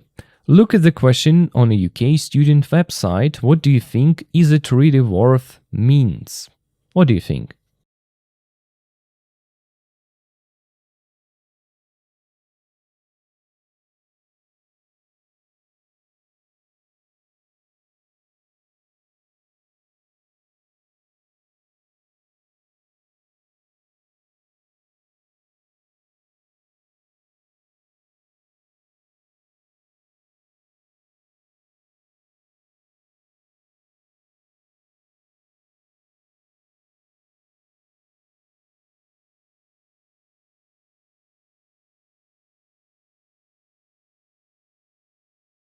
Okay, what does worth mean? The word worth is used to talk about value. We ask, is it worth it? To decide if something gives enough benefit, like money, time, happiness, knowledge, for the cost, money, effort, time, stress we put into it. It's like a simple balance. If something is worth it, the benefits are greater than the cost. It's a good deal, a good use of your resources. If something is not worth it, the cost is greater than the benefits. It's a bad deal, a waste. And how do we use it? We use a structure to be plus verb plus noun or gerund ing form. Examples. Is this book worth reading? Does this book give you enough knowledge or enjoyment for the time you spent reading it? Is that car worth $5,000? Is the value of the car equal to or more than $5,000? Learning English is worth the effort. The benefits of speaking English are greater than the hard work you have to do. The movie wasn't worth the money. The price of the ticket was too high for the enjoyment I got. Okay, now I hope you're okay with this structure, with this phrase, be worth it. Now let's move on. Okay, activity C. Now read the 5 comments from the UK student website. Your task is very simple. After reading each person's opinion, you must decide what they think. You will mark them with a symbol. A tick, kind of check mark. This person's answer is yes, it is worth going to university. They think the benefits are greater than the costs. A cross. This person's answer is no, it is not worth going to university. They think the costs are greater than the benefits. And the letter S. This person's answer is sometimes it is worth it and sometimes it is not, or it depends. Their opinion depends on the situation, for example, what you study, what kind of person you are. Read each comment carefully and decide which symbol fits the writer's opinion best. Comment 1. It depends what you want to do. Some degrees are worth it, like medicine or dentistry, but I think media studies and things like that are a waste of time. Comment 2. Uni gives you the time and space to find out what you really want to do in life. And it has a lot of social benefits, like friends, clubs, that sort of thing. Comment 3. There are so many better alternatives out there, in my opinion. I got a place at uni to do accountancy, but I chose to do an apprenticeship.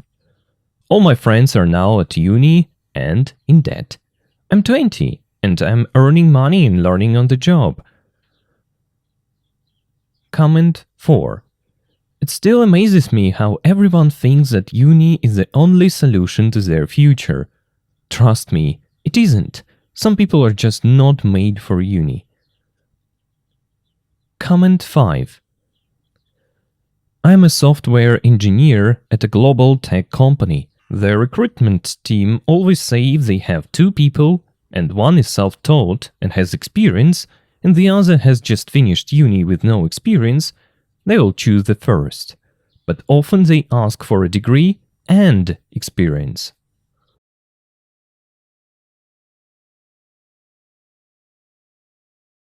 Okay, let's check your answers. Here is why each comment gets its specific mark. Comment 1. Mark S, sometimes worth it.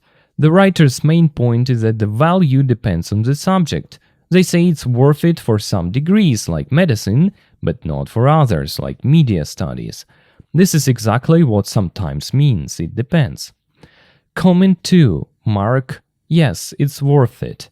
The writer lists clear positive benefits of university. Time to find yourself, social life, friends, clubs.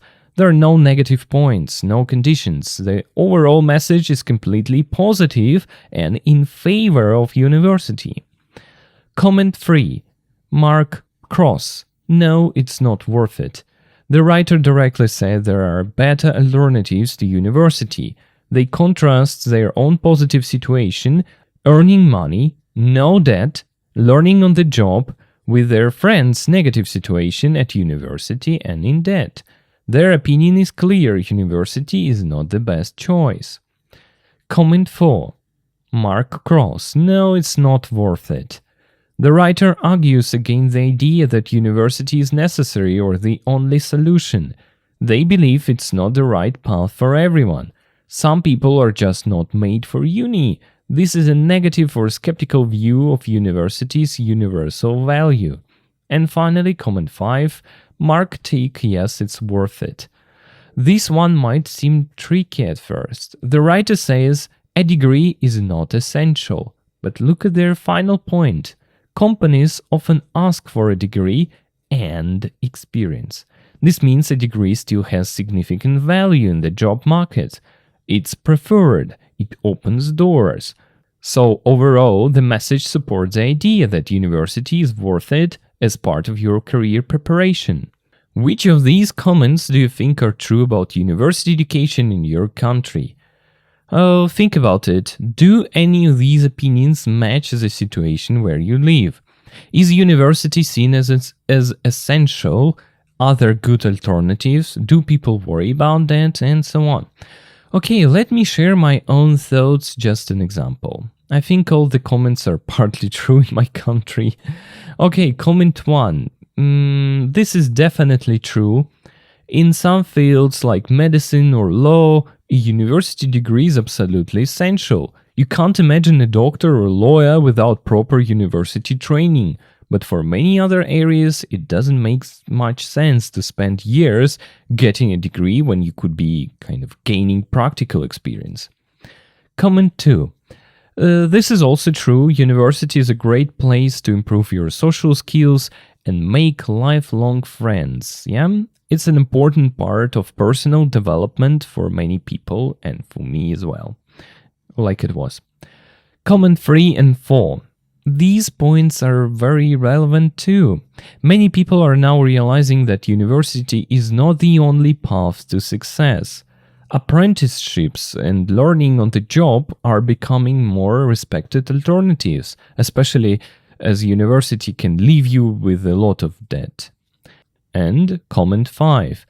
This reflects the job market well, by the way. A degree is often preferred and opens doors, but in many industries, experience and self-taught skills are becoming equally, if not more important. Overall, I see university like a good book. You can go through it and not get much out of it. But if you concentrate, if you really engage, you can find a lot of benefits. It won't automatically make you rich, of course not. But it can improve your ability to work with complex information, to think critically, to understand the world. My personal opinion, if university is free or very affordable, it's often worth it for the experience and opportunities alone. But if you have to pay a huge amount of money, it's definitely wise to look carefully at all the alternatives before deciding. Okay, that's my opinion, now it's your turn. There is no right or wrong answer, just your perspective.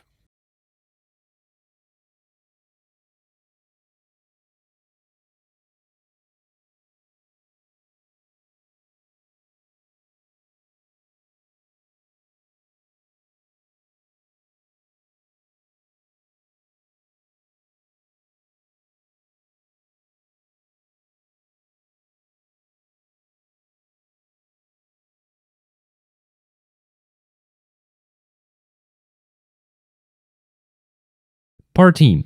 Look at the photos of Jack Turner and Emily-Fleur Sizemore. Which of them do you think is happier? Jack Turner, 23, has a degree and is unemployed. Emily-Fleur Sizemore didn't go to university and runs her own business.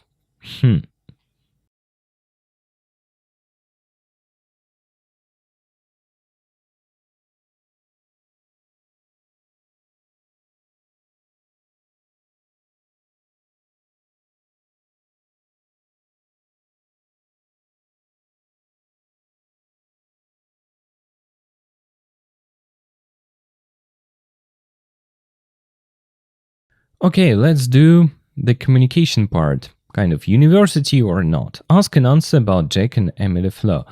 Let's do the following in a classic way. There are 2 texts and 2 lists of questions.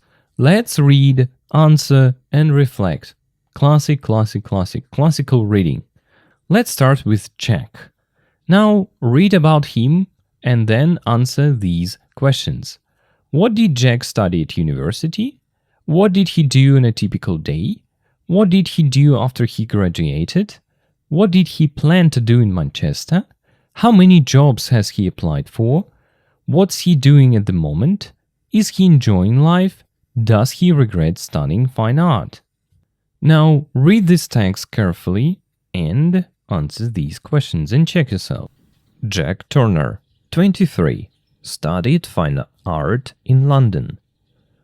When I was at university, my friends and I were free to do what we wanted from the first day of the first year to the last day of the third year.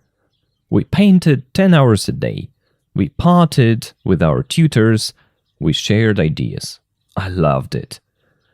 After graduating, I moved to Manchester with my girlfriend. She had a good job and I was flexible. I planned to get any job that paid the bills and spend my free time painting. Since then, I've applied for at least 100 jobs and most of them never got in touch. I realize now that I spent too much time at uni focusing on art and not enough getting real-world experience. Now I'm unemployed. I admit that I sometimes ask myself the question, why did I study fine art? But I'm still applying for jobs and I'm optimistic. As soon as I get one that gives me more financial security, I'll start making art again.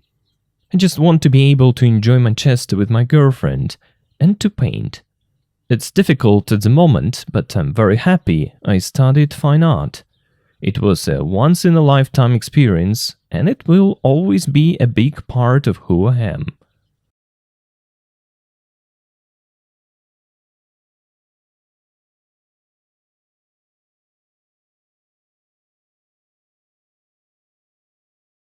So, let's take a look. What did Jack study at university? He studied fine art. Actually, the title of his story is Jack Turner, 23, studied fine art in London. 2. What did he do on a typical day? On a typical day, he painted for about 10 hours, partied with his tutors, and shared ideas with friends. What did he do after he graduated? He moved to Manchester with his girlfriend. What did he plan to do in Manchester? He planned to get any job to pay the bills and spend his free time painting. 5. How many jobs has he applied for? He has applied for at least 100 jobs. What's he doing in the moment? He's unemployed and still applying for jobs. Is he enjoying life? It's difficult, but he's optimistic. Yeah, he wants to enjoy life with his girlfriend and paint. And does he regret studying fine art? No, he does not regret it. He's very happy he studied it. So these are the answers. Let's move on to part B. So now Emily-Fleur, 17, runs her own photography business. Read the text about her and answer the questions. When did Emily-Fleur leave school? Why didn't she go to university? Where did she get her idea for her business? What was the first wedding she photographed?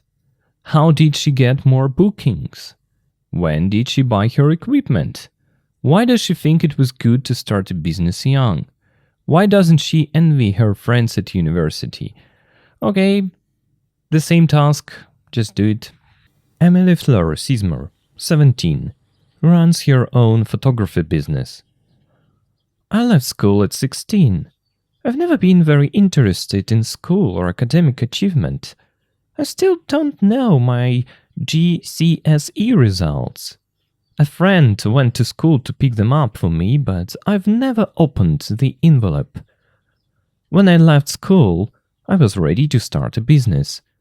3 of my sisters were getting married, and I saw a gap in the market for wedding photographers in our area. I'd always loved taking photos, and I saw an opportunity to make money doing something I liked. One of my science teachers was getting married, and I asked her if I could take some pictures. She agreed, and I put up my photos on Facebook the following day. Within a week, I had bookings for 2 more weddings. When I'd done 6 weddings, I spent £3,000 on better equipment. I don't think my age was a disadvantage. In fact, I think starting out young has been a huge help. People are more prepared to give someone young a chance. If I was 30 and starting out in this business with no experience, I think it would be much more difficult. A lot of my friends are going to university soon, but I don't envy them. They'll have to get out into the real world one day, and I'm already here.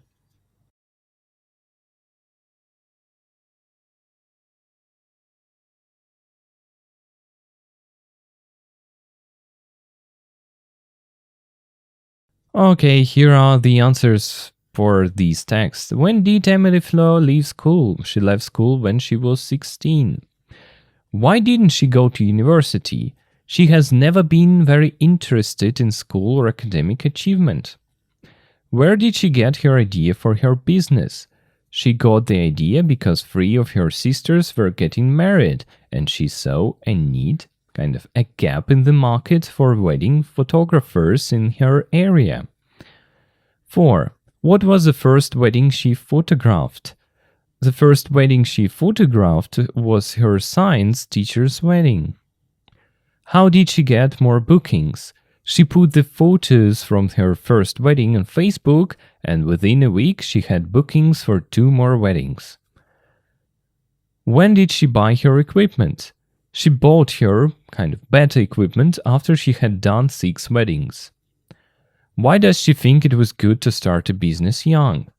She thinks people are more prepared to give a young person a chance. It would be more difficult to start with no experience at an older age like 30. Why doesn't she envy her friends at university? Because her friends will have to enter the real world one day, and she's already there, working and gaining experience. Okay, they are the answers. Теперь на всякий случай переведу 2 этих текста.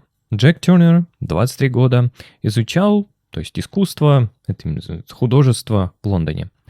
Когда я был в университете, мои друзья и я были свободными делать, что мы хотели, прям с первого дня первого года обучения или с первого курса до самого последнего дня 3-го курса.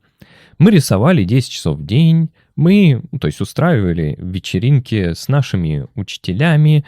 Tutors — это, в принципе, учитель, который обучает маленькую группу, или же куратор в университете. Здесь может быть 2 значения. Либо просто с учителями, либо с кураторами.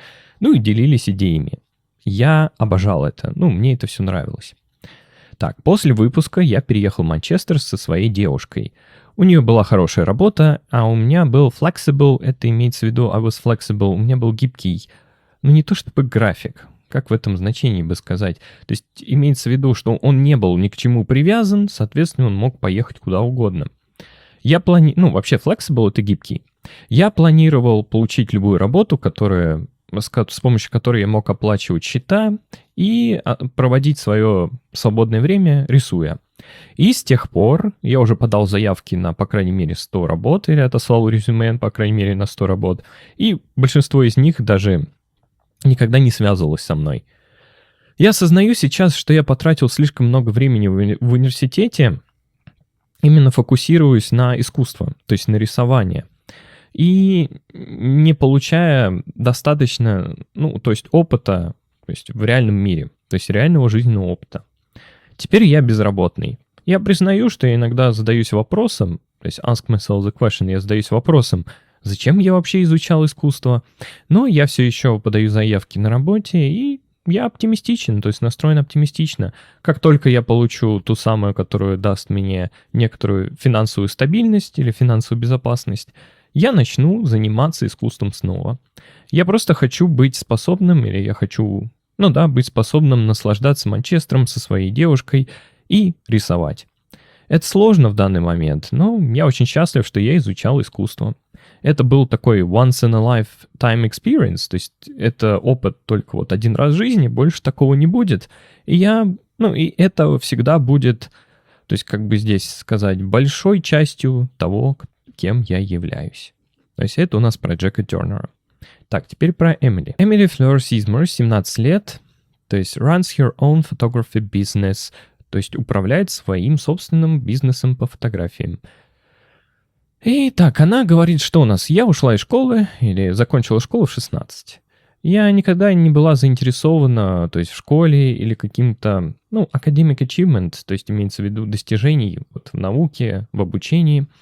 Я все еще не знаю свои результаты экзаменов, То есть подруга или друг, наверное, подруга, которая пошла в школу и забрала их для меня, то есть мои результаты экзаменов, но я никогда не открывала конверт.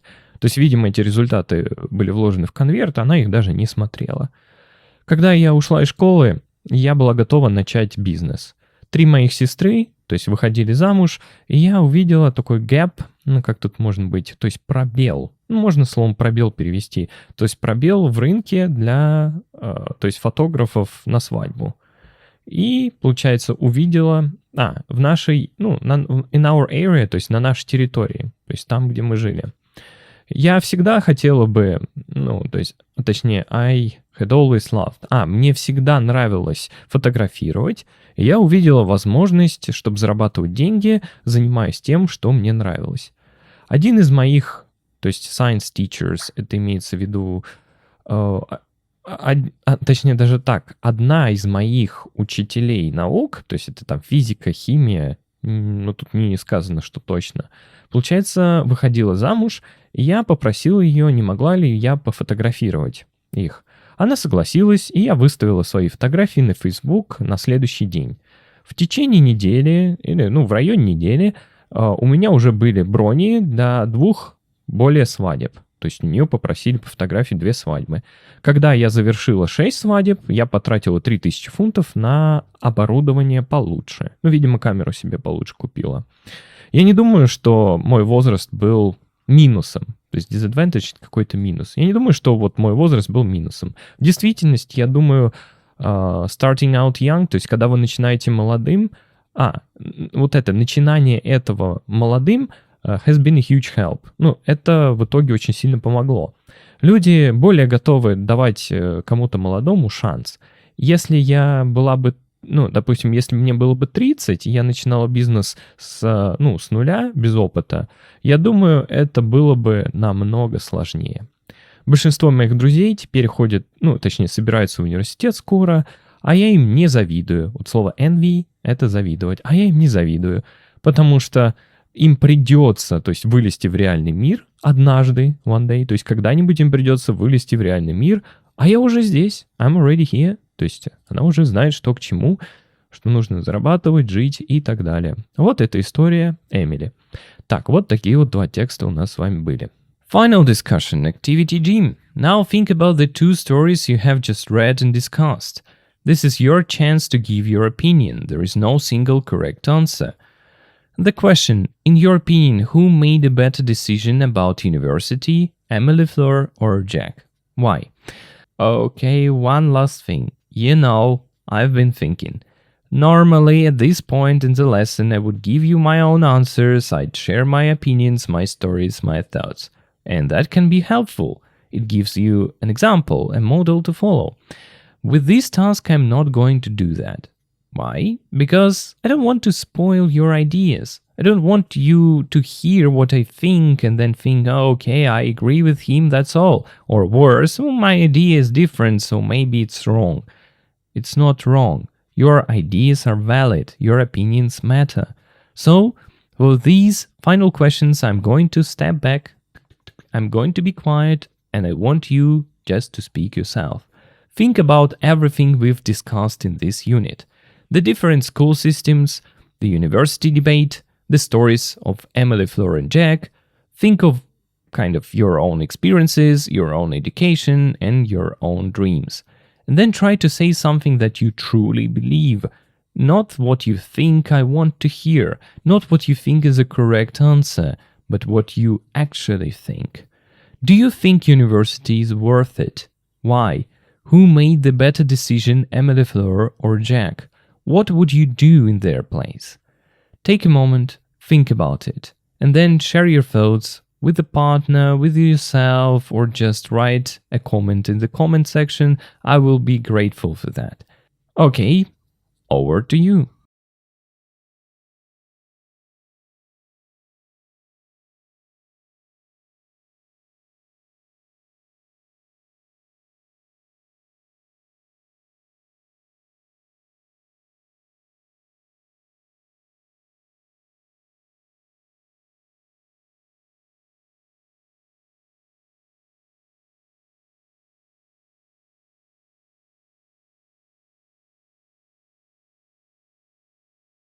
Part 7, Speaking, the Education Debate. Alright, we've made it to the final speaking activity for this lesson, and this one is exciting. It's a debate. Now, I know what you're thinking, a debate, but I'm just watching the video by myself. Don't worry, since we're doing this lesson online, you're going to give your opinion individually instead of in a group. Just you and your thoughts, and that's perfectly fine. Here's what you need to do. Step 1. Look at the list of 8 debate topics below. There are 4 about school and 4 about university. Choose one topic that interests you the most. Pick the one you have a strong opinion about, or even just something you've thought about before. And finally, decide your position. You have some options like I agree, I partly agree, or I disagree. Or you can say it depends sometimes, so my opinion depends on the situation because. Then prepare your reasons. Think at least 3 reasons to support your position. Take a moment to organize your thoughts. Then state your opinion. Start by saying, the topic I've chosen is, and then read the statement. Explain your position. Use your prepared reasons. Here are some useful phrases to help you structure your answer. First of all, I think that. My second point is that. Another important point is, finally, I believe that. Okay, ready? Let me go first just to show you how it's done. I'll pick a topic, give my opinion and share my reasons. Then it's your turn. My example, topic 1. The topic I've chosen, school doesn't prepare students for life. They should be taught practical things like childcare and how to cook healthy food. And my position, I actually disagree with this statement. Let me explain why. First of all, I think that a school's main job is different. The primary purpose of school is to teach reading, writing, math, science, the academic foundations. These are the things that prepare your minds for future work and learning. Practical life skills like cooking? In my opinion, those are things that parents and families should teach at home. My second point is that it's impossible to choose which practical skills to teach. Which ones would they pick? Taxes, fixing a car, cooking, childcare. There are so many possibilities and you can't teach them all. Plus, some activities like cooking with knives or hot stoves can actually be dangerous in a big classroom with 30 students and 1 teacher. You can imagine it. 30 students with knives. Oh my god, it's a nightmare. Another important point is that school already teaches the most important skill, how to learn. If you can read well, think clearly and find information when you need it, you can learn any practical skill later in life. Want to learn to cook? Read a book, watch videos, practice. School gives you the tools to do that. And finally, I believe that practical skills are best learned in context. You learn to cook by cooking at home with your family. You learn about childcare by helping with your younger siblings, like brothers and sisters. These things happen naturally in life. School doesn't need to force them. So, for all these reasons, I disagree with the statement. School should stick to academics and let families handle the practical stuff. Okay, that was my opinion, now it's your turn. Choose a topic, any topic from the list, think about your position, prepare your reasons and then say it out loud. Even if you're alone, say it. Hearing your own voice helps you build confidence. Remember, there is no right or wrong answer. The goal is simply to explain your thoughts clearly and give good reasons. So go ahead, pick a topic and tell, me, what you think. I'd love to hear your ideas. I mean, I can only imagine how you speak. But good luck with this task.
Теперь информация для тех, кто ищет разборы рабочих тетрадей, там, где выполнены все задания и даны мои комментарии.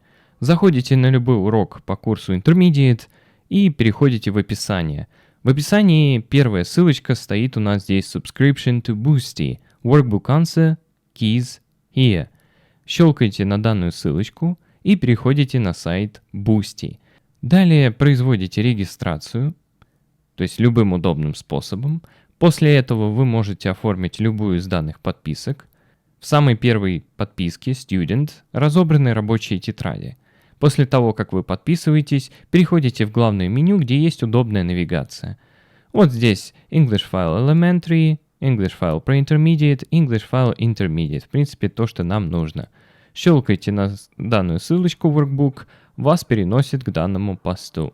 Там будут даны ссылки на видео с разборами рабочих тетрадей. Они будут постоянно обновляться, то есть выходит новый юнит, автоматически здесь появляются разборы и рабочие тетради. Это поможет вам лучше разобраться в домашней работе, ну а мне в свою очередь поможет продолжать выпускать данные видеоролики, потому что, ребят, честно, без вашей поддержки делать это очень-очень тяжело. Спасибо за внимание. Переходим к заключительному слову.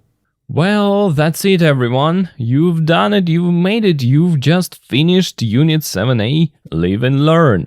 Give yourself kind of a round of applause, you deserve it.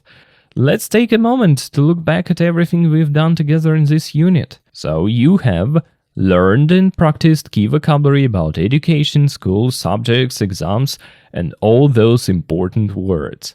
And you have explored the different sounds of the letter U, because in English one letter can sound so many different ways. Also, you have listened to a fascinating story about two different kind of education systems, the Chinese approach versus the British approach, and you got to decide what you thought about it. Then you have learned to use the first conditional and future time clauses with words like if, when, until, unless, to talk about your future plans and possibilities. Then you have read different opinions from real people and had some deep discussions about the value of school, the purpose of university, and what really matters in education. And you know, education is one of those topics that touches everyone. We've all been to school. We all have stories, memories, opinions, some good, some bad, some funny, some painful. And I think that's why this unit is so special, because education is deeply personal. There is no single right way to learn. There is no single best system that works for everyone. What works for one person might be a disaster for another, and that's okay. The most important thing, the thing I want you to take away from this unit, is simply this: keep learning. Whether you're in a classroom, or learning from a job, or just figuring things out from life itself, keep going. Keep asking questions, keep exploring, keep growing. And remember, the goal is not just to learn English. The goal is to learn through English, to use this language as a tool to understand the world, to share your thoughts, to connect with others, and so on. So, thank you, really. Thank you for sharing your thoughts, your experiences, your opinions. This unit wouldn't be the same without you. If you found this lesson helpful, if you learned something new, if you enjoyed it, it would be nice if you could support me and this channel. Please consider putting a like on this video, subscribing to both the YouTube and Telegram channels. That really helps more people find these lessons. And you know what? The absolute best thing you can do, the thing that helps me the most, is to subscribe on boosty.com. Your support there allows me to keep making more wonderful lessons like this one. So, if you can, if you have found value here, please think about it. And alright, I think that's all for today. Thank you for watching, thank you for learning with me. I'll see you in the next video. Bye bye, take care.